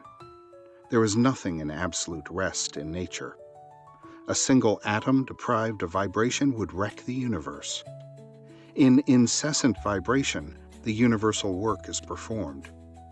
Matter is being constantly played upon by energy, and countless forms and numberless varieties result. And yet even the forms and varieties are not permanent. They begin to change the moment they are created, and from them are born innumerable forms, which in turn change and give rise to newer forms, and so on in infinite succession. Nothing is permanent in the world of forms, and yet the great reality is unchangeable. Forms are but appearances. They come, they go, but the reality is eternal and unchangeable. The atoms of the human body are in constant vibration. Unceasing changes are occurring. In a few months, there is almost a complete change in the matter composing the body, and scarcely a single atom now composing your body will be found in it a few months hence. Vibration, constant vibration. Change, constant change. In all vibration is to be found a certain rhythm. Rhythm pervades the universe. The swing of the planets around the sun, the rise and fall of the sea, the beating of the heart, the ebb and flow of the tide, all follow rhythmic laws. The rays of the sun reach us. The rain descends upon us in obedience to the same law. All growth is but an exhibition of this law. All motion is a manifestation of the law of rhythm. Our bodies are as much subject to rhythmic laws as is the planet in its revolution around the sun. Much of the esoteric side of the Yogi Science of Breath is based upon this known principle of nature. By falling in with the rhythm of the body, the yogi manages to absorb a great amount of prana, which he disposes of to bring about results desired by him. We will speak of this at greater length later on. The body which you occupy is like a small inlet running into the land from the sea. Although apparently subject only to its own laws, it is really subject to the ebb and flow of the tides of the ocean. The great sea of life is swelling and receding, rising and falling, and we are responding to its vibrations and rhythm. In a normal condition, we receive the vibration and rhythm of the great ocean of life and respond to it, but at times the mouth of the inlet seems choked up with debris, and we fail to receive the impulse from Mother Ocean, and inharmony manifests within us. You have heard how a note on a violin, if sounded repeatedly and in rhythm, will start into motion vibrations which will in time destroy a bridge. The same result is true when a regiment of soldiers crosses a bridge, the order being always given to break step on such an occasion, lest the vibration bring down both bridge and regiment. These manifestations of the effect of rhythmic motion will give you an idea of the effect on the body of rhythmic breathing. The whole system catches the vibration and becomes in harmony with the will, which causes the rhythmic motion of the lungs, and while in such complete harmony, will respond readily to orders from the will. With the body thus attuned, the yogi finds no difficulty in increasing the circulation in any part of the body by an order from the will, and in the same way, he can direct an increased current of nerve force to any part or organ, strengthening and stimulating it. In the same way, the yogi, by rhythmic breathing, catches the swing, as it were, and is able to absorb and control a greatly increased amount of prana, which is then at the disposal of his will. He can and does use it as a vehicle for sending forth thoughts to others and for attracting to him all those whose thoughts are keyed in the same vibration. The phenomena of telepathy, thought transference, mental healing, mesmerism, etc., which subjects are creating such an interest in the Western world at the present time, but which have been known to the yogis for centuries, can be greatly increased and augmented if the person sending forth the thoughts will do so after rhythmic breathing. Rhythmic breathing will increase the value of mental healing, magnetic healing, etc., several 100%. In rhythmic breathing, the main thing to be acquired is the mental idea of rhythm. To those who know anything of music, the idea of measured counting is familiar. To others, the rhythmic step of the soldier, left, right, left, right, left, right, 1, 2, 3, 4, 1, 2, 3, 4, will convey the idea. The yogi bases his rhythmic time upon a unit corresponding with the beat of his heart. The heartbeat varies in different persons, but the heartbeat unit of each person is the proper rhythmic standard for that particular individual in his rhythmic breathing. Ascertain your normal heartbeat by placing your fingers over your pulse, and then count 1, 2, 3, 4, 5, 6, 1, 2, 3, 4, 5, 6, etc., until the rhythm becomes firmly fixed in your mind. A little practice will fix the rhythm so that you will be able to easily reproduce it. The beginner usually inhales in about 6 pulse units, but he will be able to greatly increase this by practice. The yogi rule for rhythmic breathing is that the units of inhalation and exhalation should be the same, while the units for retention and between breaths should be 1/2 the number of those of inhalation and exhalation. The following exercise in rhythmic breathing should be thoroughly mastered, as it forms the basis of numerous other exercises to which reference will be made later. 1. Sit erect in an easy posture, being sure to hold the chest, neck, and head as nearly in a straight line as possible, with shoulders slightly thrown back and hands resting easily on the lap. In this position, the weight of the body is largely supported by the ribs, and the position may be easily maintained. The yogi has found that one cannot get the best effect of rhythmic breathing with the chest drawn in and the abdomen protruding. 2. Inhale slowly a complete breath, counting 6 pulse units. 3. Retain, counting 3 pulse units. 4. Exhale slowly through the nostrils, counting 6 pulse units. 5. Count 3 pulse beats between breaths. 6. Repeat a number of times, but avoid fatiguing yourself at the start. 7.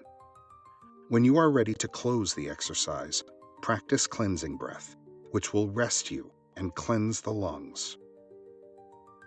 After a little practice, you will be able to increase the duration of the inhalations and exhalations until about 15 pulse units are consumed. In this increase, remember that the units for retention and between breaths is 1/2 the units for inhalation and exhalation. Do not overdo yourself in your effort to increase the duration of the breath, but pay as much attention as possible to acquiring the rhythm, as that is more important than the length of the breath. Practice and try until you get the measured swing of the movement and until you can almost feel the rhythm of the vibratory motion throughout your whole body. It will require a little practice and perseverance, but your pleasure at your improvement will make the task an easy one. The yogi is a most patient and persevering man, and his great attainments are due largely to the possession of those qualities. Chapter 14. Phenomena of Yogi Psychic Breathing. With the exception of the instructions in the yogi rhythmic breathing, the majority of the exercises heretofore given in this book relate to the physical plane of effort, which, while highly important in itself, is also regarded by the yogis as in the nature of affording a substantial basis for efforts on the psychic and spiritual plane. Do not, however, discard or think lightly of the physical phase of the subject, for remember that it needs a sound body to support a sound mind, and also that the body is the temple of the ego, the lamp in which burns the light of the spirit. Everything is good in its place, and everything has its place. The developed man is the all-around man, who recognizes body, mind, and spirit and renders to each its due. Neglect of either is a mistake, which must be rectified sooner or later, a debt which must be repaid with interest. We will now take up the psychic phase of the Yogi Science of Breath in the shape of a series of exercises, each exercise carrying with it its explanation. You will notice that in each exercise, rhythmic breathing is accompanied with the instructions to carry the thought of certain desired results. This mental attitude gives the will a cleared track upon which to exercise its force. We cannot, in this work, go into the subject of the power of the will, and must assume that you have some knowledge of the subject. If you have no acquaintance with the subject, you will find that the actual practice of the exercises themselves will give you a much clearer knowledge than any amount of theoretical teaching. For as the old Hindu proverb says, "He who tastes a grain of mustard seed knows more of its flavor than he who sees an elephant load of it." 1. General directions for yogi psychic breathing. The basis of all yogi psychic breathing is the yogi rhythmic breath, instruction regarding which we gave in our last chapter. In the following exercises, in order to avoid useless repetition, we will say merely breathe rhythmically, and then give the instruction for the exercise of the psychic force or directed will power working in connection with the rhythmic breath vibrations. After a little practice, you will find that you will not need to count after the first rhythmic breath, as the mind will grasp the idea of time and rhythm, and you will be able to breathe rhythmically at pleasure, almost automatically. This will leave the mind clear for the sending of the psychic vibrations under the direction of the will. See the following first exercise for directions in using the will. 2. Prana distributing. Lying flat on the floor or bed, completely relaxed, with hands resting lightly over the solar plexus, over the pit of the stomach where the ribs begin to separate, breathe rhythmically. After the rhythm is fully established, will that each inhalation will draw in an increased supply of prana or vital energy from the universal supply, which will be taken up by the nervous system and stored in the solar plexus. At each exhalation, will that the prana or vital energy is being distributed all over the body, to every organ and part, to every muscle, cell, and atom, to nerve, artery, and vein, from the top of your head to the soles of your feet, invigorating, strengthening, and stimulating every nerve, recharging every nerve center, sending energy, force, and strength all over the system. While exercising the will, try to form a mental picture of the inrushing prana coming in through the lungs and being taken up at once by the solar plexus, then with exhaling effort, being sent to all parts of the system, down to the fingertips and down to the toes. It is not necessary to use the will with an effort. Simply commanding that which you wish to produce and then making the mental picture of it is all that is necessary. Calm command with the mental picture is far better than forcible willing, which only dissipates force needlessly.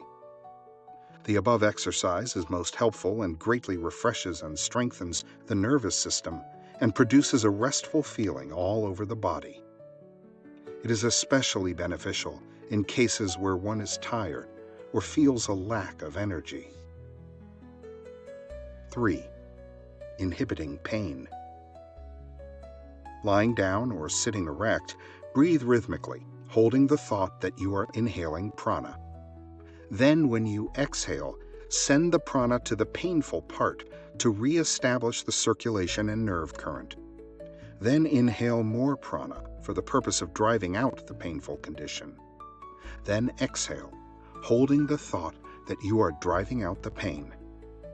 Alternate the two above mental commands, and with one exhalation stimulate the part, and with the next drive out the pain. Keep this up for 7 breaths, Then practice the cleansing breath and rest a while. Then try it again until relief comes, which will be before long. Many pains will be found to be relieved before 7 breaths are finished. If the hand is placed over the painful part, you may get quicker results. Send the current of prana down the arm and into the painful part. 4. Directing the circulation.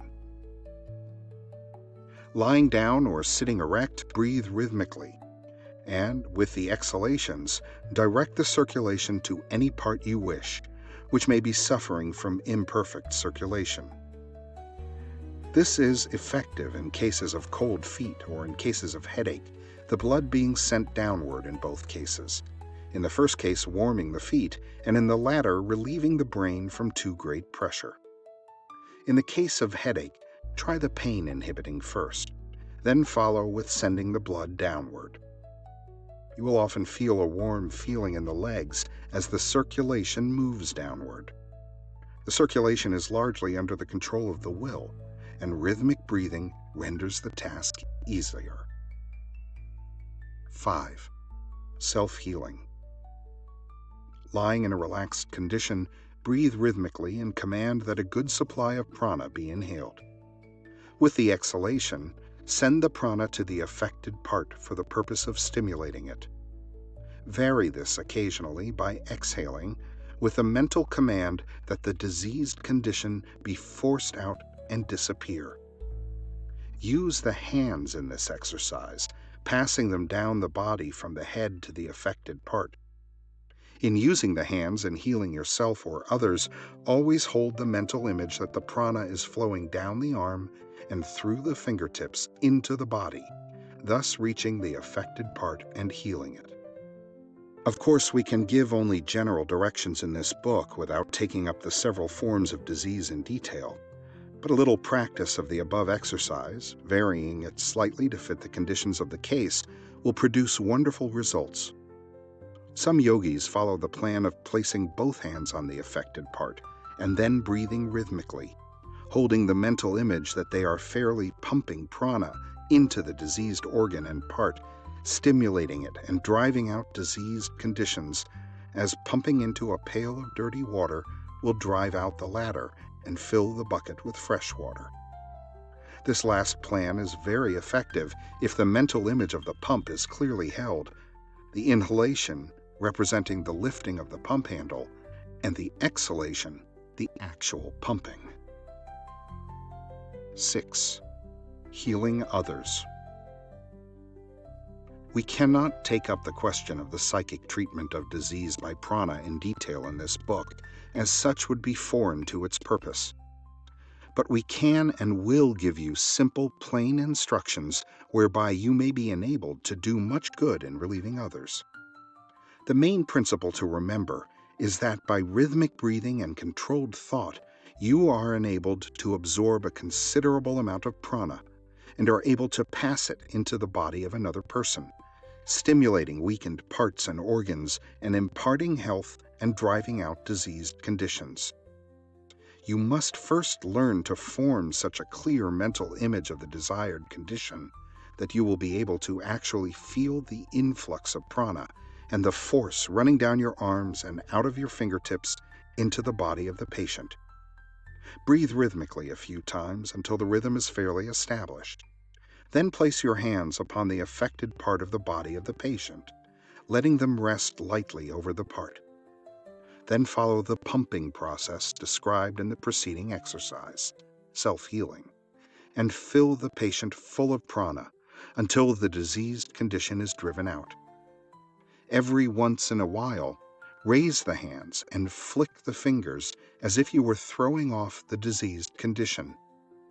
It is well to do this occasionally, and also to wash the hands after treatment, as otherwise you may take on a trace of the diseased condition of the patient. Also practice the cleansing breath several times after the treatment.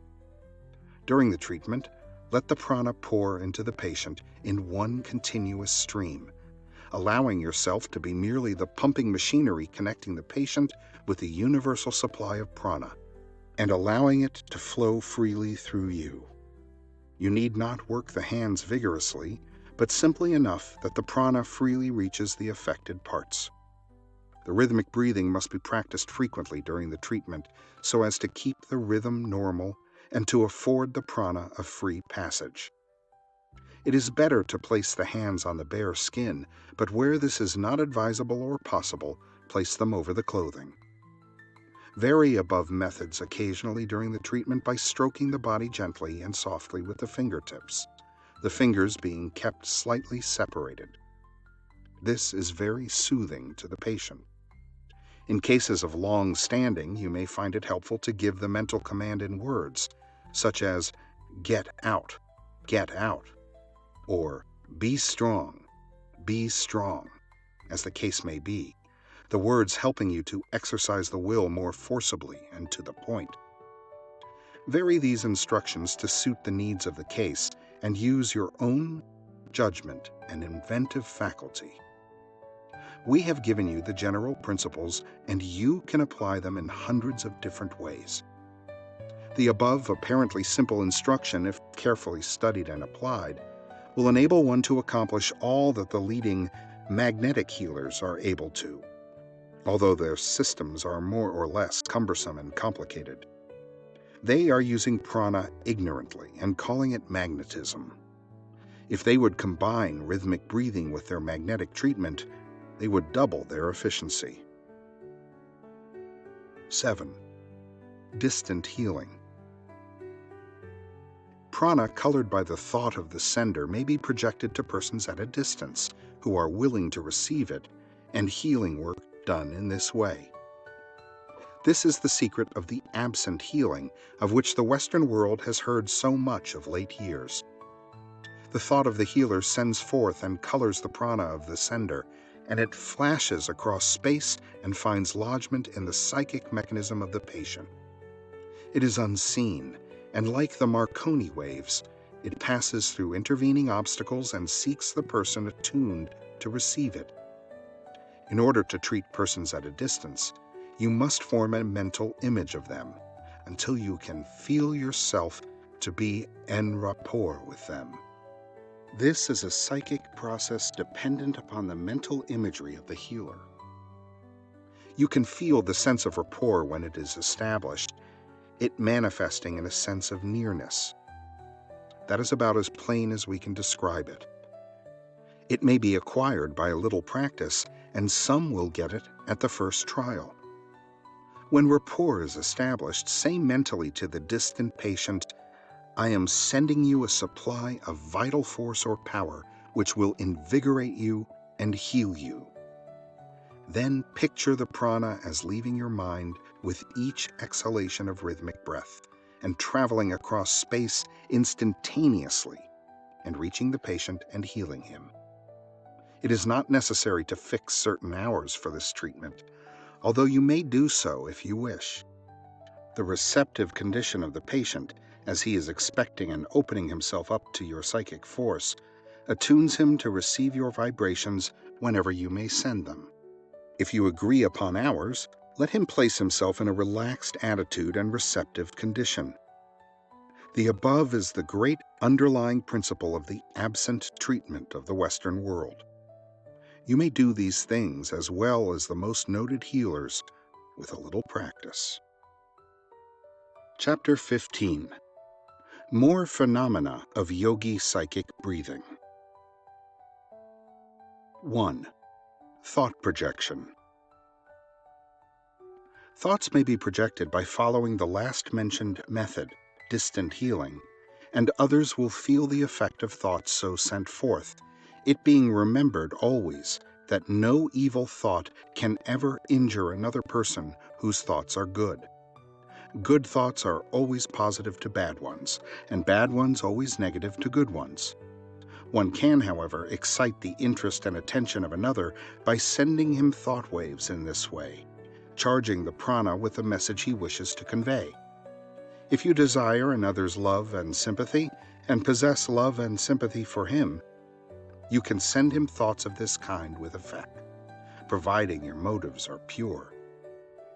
Never, however, attempt to influence another to his hurt, or from impure or selfish motives, as such thoughts only recoil upon the sender with redoubled force and injure him, while the innocent party is not affected.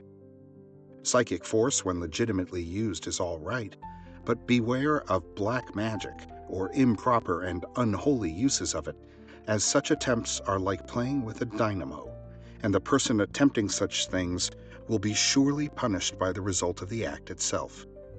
However, no person of impure motives ever acquires a great degree of psychic power, and a pure heart and mind is an invulnerable shield against improper psychic power. Keep yourself pure, and nothing can hurt you. 2. Forming an aura. If you are ever in the company of persons of a low order of mind and you feel the depressing influence of their thought, breathe rhythmically a few times, thus generating an additional supply of prana, and then by means of the mental image method, surround yourself with an egg-shaped thought aura, which will protect you from the gross thought and disturbing influences of others. 3. Recharging yourself.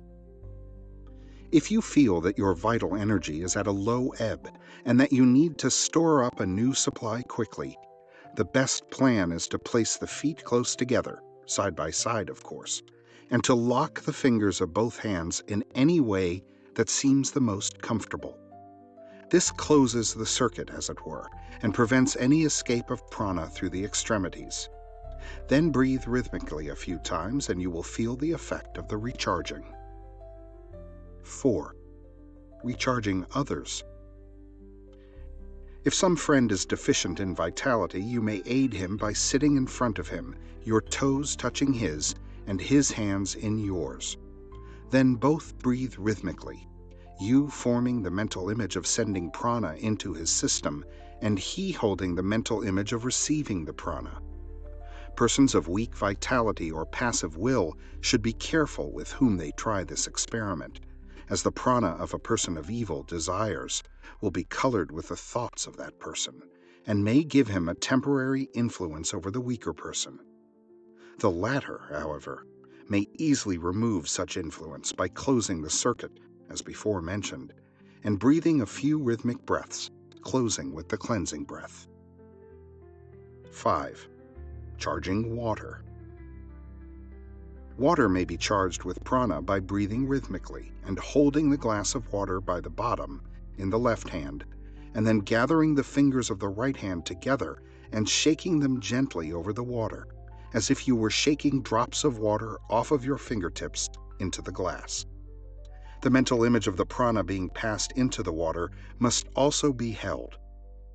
Water thus charged is found stimulating to weak or sick persons, particularly if a healing thought accompanies the mental image of the transfer of the prana. The caution given in the last exercise applies also to this one, although the danger exists only in a greatly lessened degree. 6. Acquiring mental qualities. Not only can the body be controlled by the mind under direction of the will, but the mind itself can be trained and cultivated by the exercise of the controlling will. This, which the Western world knows as mental science, etc., has proved to the West portions of that truth which the yogi has known for ages. The mere calm demand of the will accomplish wonders in this direction. But if the mental exercise is accompanied by rhythmic breathing, the effect is greatly increased.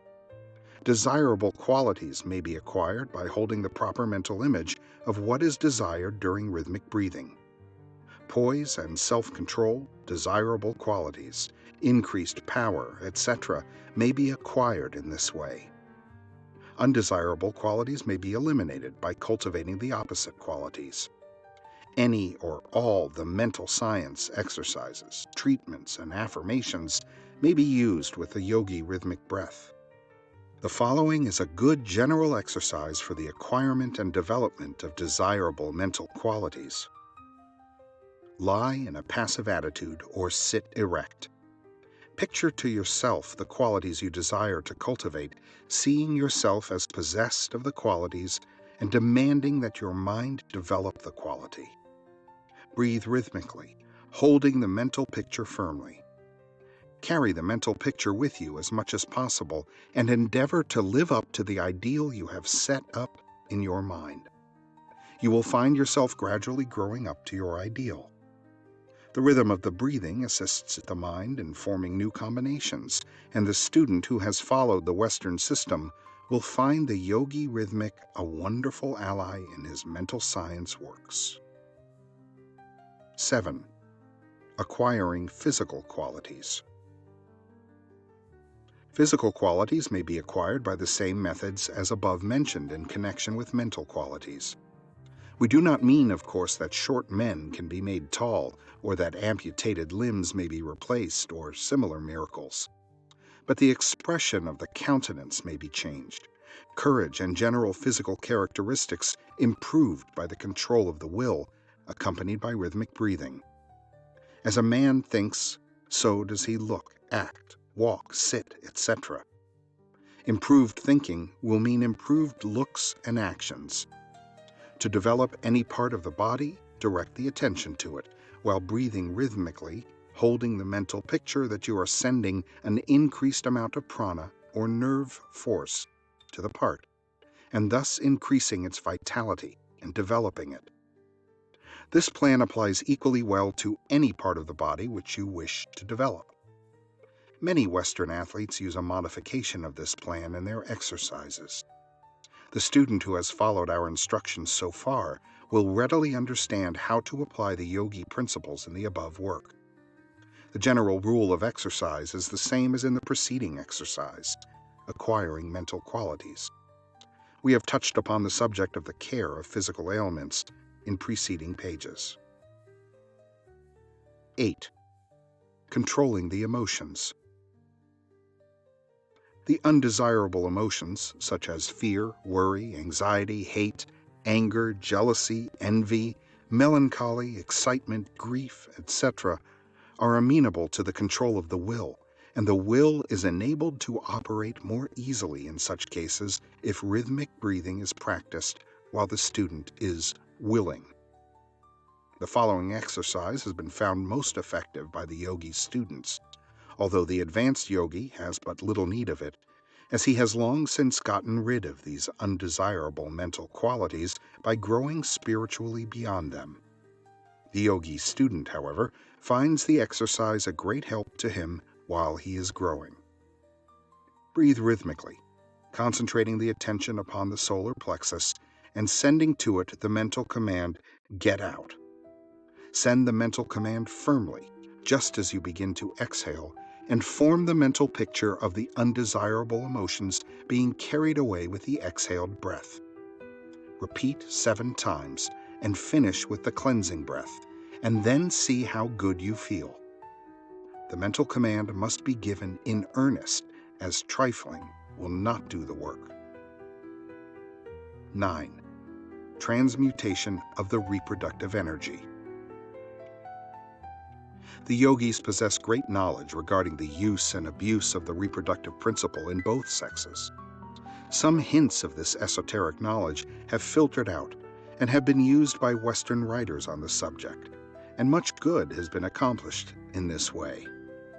In this little book, we cannot do more than touch upon the subject, and omitting all except a bare mention of theory, we will give a practical breathing exercise whereby the student will be enabled to transmute the reproductive energy into vitality for the entire system, instead of dissipating and wasting it in lustful indulgences in or out of the marriage relations. The reproductive energy is creative energy and may be taken up by the system and transmuted into strength and vitality, thus serving the purpose of regeneration instead of generation. If the young men of the Western world understood these underlying principles, they would be saved much misery and unhappiness in after years, and would be stronger mentally, morally, and physically. This transmutation of the reproductive energy gives great vitality to those practicing it. They will be filled with great vital force, which will radiate from them and will manifest in what has been called personal magnetism. The energy thus transmuted may be turned into new channels and used to great advantage. Nature has condensed one of its most powerful manifestations of prana into reproductive energy, as its purpose is to create. The greatest amount of vital force is concentrated in the smallest area. The reproductive organism is the most powerful storage battery in animal life, and its force can be drawn upward and used, as well as expended in the ordinary functions of reproduction, or wasted in riotous lust. The majority of our students know something of the theories of regeneration, and we can do little more than to state the above facts without attempting to prove them. The yogi exercise for transmuting reproductive energy is simple. It is coupled with rhythmic breathing and can be easily performed. It may be practiced at any time, but is specially recommended when one feels the instinct most strongly, at which time the reproductive energy is manifesting and may be most easily transmuted for regenerative purposes. The exercise is as follows. Keep the mind fixed on the idea of energy and away from ordinary sexual thoughts or imaginings. If these thoughts come into the mind, do not be discouraged, but regard them as manifestations of a force which you intend using for the purposes of strengthening the body and mind. Lie passively or sit erect and fix your mind on the idea of drawing the reproductive energy upward to the solar plexus, where it will be transmuted and stored away as a reserve force of vital energy. Then breathe rhythmically, forming the mental image of drawing up the reproductive energy with each inhalation. With each inhalation, make a command of the will that the energy be drawn upward from the reproductive organization to the solar plexus. If the rhythm is fairly established and the mental image is clear, you will be conscious of the upward passage of the energy and will feel its stimulating effect. If you desire an increase in mental force, you may draw it up to the brain instead of to the solar plexus by giving the mental command and holding the mental image of the transmission to the brain. The man or woman doing mental creative work or bodily creative work will be able to use this creative energy in their work by following the above exercise, drawing up the energy with the inhalation and sending it forth with the exhalation. In this last form of exercise, only such portions as are needed in the work will pass into the work being done, the balance remaining stored up in the solar plexus. You will understand, of course, that it is not the reproductive fluids which are drawn up and used, but the etheric pranic energy which animates the latter, the soul of the reproductive organism, as it were. It is usual to allow the head to bend forward easily and naturally during the transmuting exercise. 10. Brain stimulating. The yogis have found the following exercise most useful in stimulating the action of the brain for the purpose of producing clear thinking and reasoning. It has a wonderful effect in clearing the brain and nervous system, and those engaged in mental work will find it most useful to them, both in the direction of enabling them to do better work, and also as a means of refreshing the mind and clearing it after arduous mental labor. Sit in an erect posture, keeping the spinal column straight and the eyes well to the front, letting the hands rest on the upper part of the legs. Breathe rhythmically, but instead of breathing through both nostrils as in the ordinary exercises, press the left nostril close with the thumb and inhale through the right nostril. Then remove the thumb and close the right nostril with the finger, and then exhale through the left nostril. Then, without changing the fingers, inhale through the left nostril and, changing fingers, exhale through the right. Then inhale through the right and exhale through the left, and so on, alternating nostrils as above mentioned, closing the unused nostril with the thumb or forefinger. This is one of the oldest forms of yogi breathing and is quite important and valuable and is well worthy of acquirement.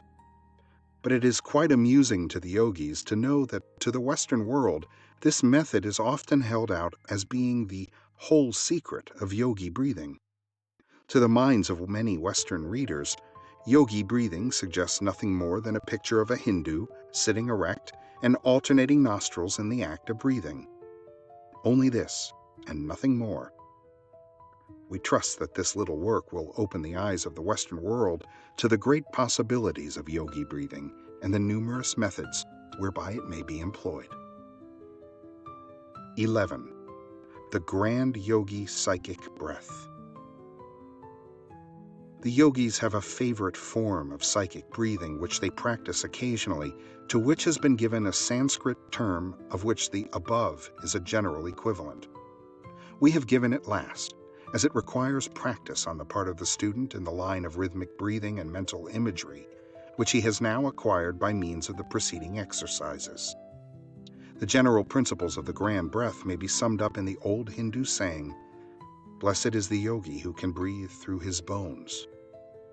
This exercise will fill the entire system with prana, and the student will emerge from it with every bone, muscle, nerve, cell, tissue, organ, and part energized and attuned by the prana and the rhythm of the breath. It is a general house cleaning of the system, and he who practices it carefully will feel as if he has been given a new body, freshly created from the crown of his head to the tips of his toes. We will let the exercise speak for itself. 1. Lie in a relaxed position at perfect ease. 2. Breathe rhythmically until the rhythm is perfectly established. 3. Then, inhaling and exhaling, form the mental image of the breath being drawn up through the bones of the legs and then forced out through them, then through the bones of the arms, then through the top of the skull, then through the stomach, then through the reproductive region. Then, as if it were traveling upward and downward along the spinal column, and then as if the breath were being inhaled and exhaled through every pore of the skin, the whole body being filled with prana and life. 4. Then, breathing rhythmically, send the current of prana to the 7 vital centers in turn as follows, using the mental picture as in the previous exercises. A. To the forehead. B. To the back of the head. C. To the base of the brain. D. To the solar plexus. E. To the sacral region, the lower part of the spine. F. To the region of the navel. G. To the reproductive region. Finish by sweeping the current of prana to and fro from head to feet several times. 5. Finish with cleansing breath.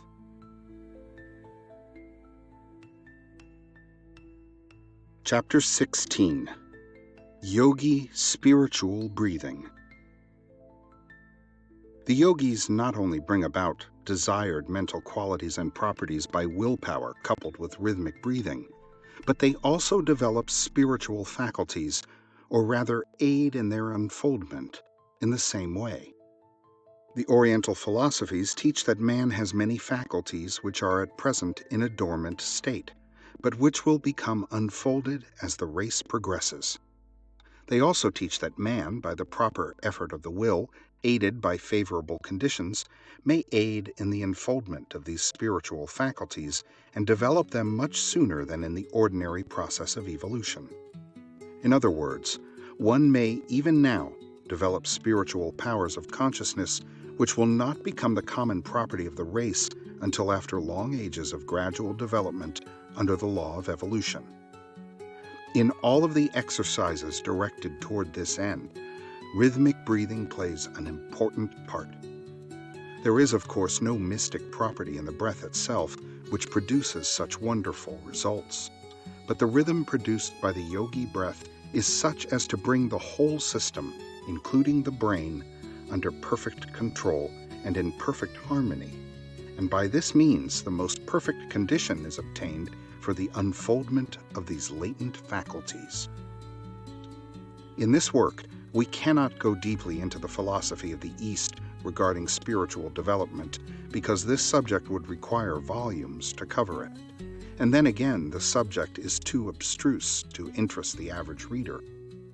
There are also other reasons, well known to occultists, why this knowledge should not be spread broadcast at this time. Rest assured, dear student, that when the time comes for you to take the next step, the way will be opened out before you. When the chela, student, is ready, the guru, master, appears. In this chapter, we will give you directions for the development of two phases of spiritual consciousness. In other words, 1, the consciousness of the identity of the soul, and 2, the consciousness of the connection of the soul with the universal life. Both of the exercises given below are simple and consist of mental images firmly held, accompanied with rhythmic breathing. The student must not expect too much at the start, but must make haste slowly and be content to develop, as does the flower, from seed to blossom. Soul consciousness. The real self is not the body or even the mind of man. These things are but a part of his personality, the lesser self. The real self is the ego, whose manifestation is in individuality. The real self is independent of the body which it inhabits, and is even independent of the mechanism of the mind, which it uses as an instrument. The real self is a drop from the divine ocean, and is eternal and indestructible. It cannot die or be annihilated, and no matter what becomes of the body, the real self still exists. It is the soul. Do not think of your soul as a thing apart from you, for you are the soul, and the body is the unreal and transitory part of you, which is changing in material every day, and which you will someday discard. You may develop the faculties so that they will be conscious of the reality of the soul and its independence of the body. The yogi plan for such development is by meditation upon the real self or soul, accompanied by rhythmic breathing. The following exercise is the simplest form. Exercise. Place your body in a relaxed, reclining position. Breathe rhythmically and meditate upon the real self, thinking of yourself as an entity independent of the body, although inhabiting it and being able to leave it at will. Think of yourself not as the body, but as a spirit, and of your body as but a shell, useful and comfortable, but not a part of the real you. Think of yourself as an independent being, using the body only as a convenience. While meditating, ignore the body entirely, and you will find that you will often become almost entirely unconscious of it, and will seem to be out of the body, to which you may return when you are through with the exercise. This is the gist of the yogi meditative breathing methods, and if persisted in, will give one a wonderful sense of the reality of the soul, and will make him seem almost independent of the body. The sense of immortality will often come with this increased consciousness, and the person will begin to show signs of spiritual development which will be noticeable to himself and others.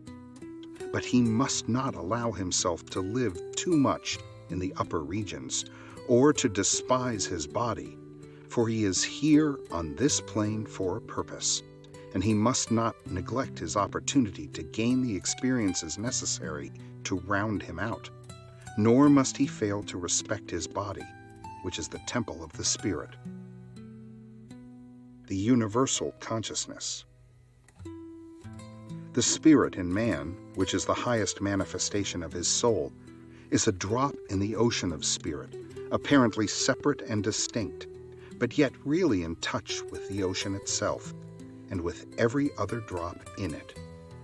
As man unfolds in spiritual consciousness, he becomes more and more aware of his relation to the universal spirit, or universal mind, as some term it.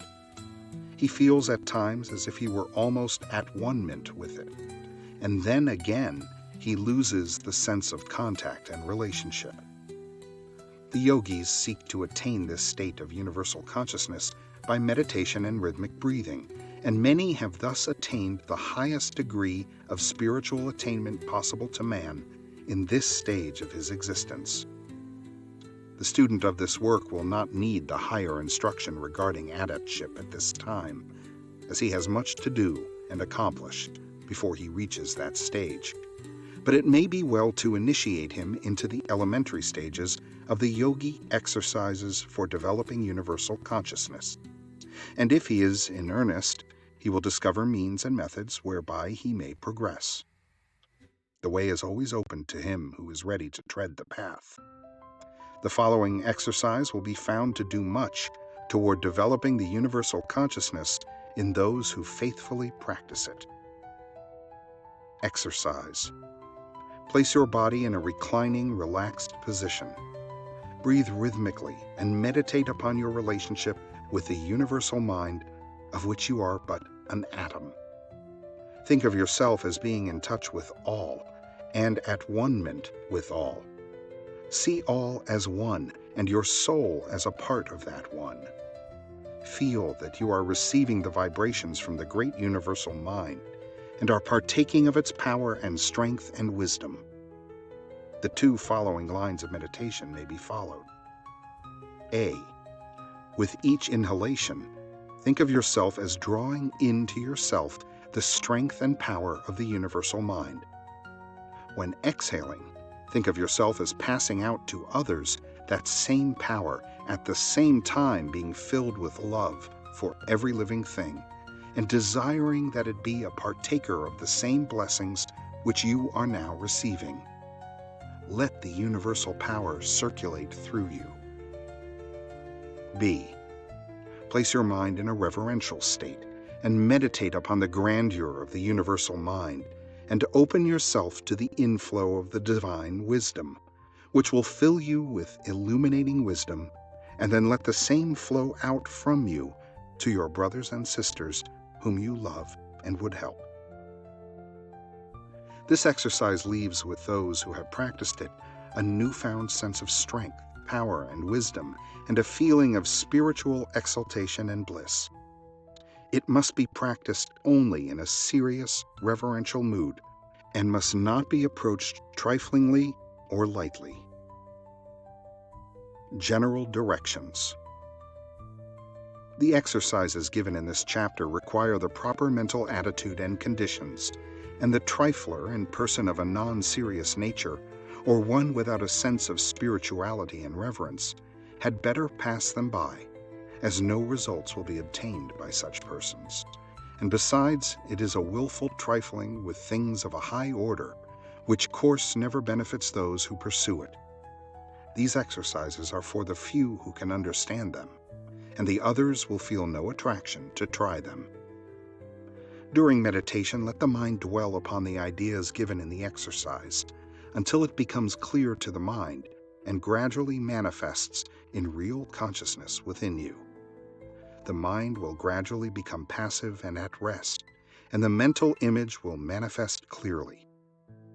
Do not indulge in these exercises too often, and do not allow the blissful state produced to render you dissatisfied with the affairs of everyday life, as the latter are useful and necessary for you, and you must never shirk a lesson, however disagreeable to you it may be. Let the joy arising from the unfolding consciousness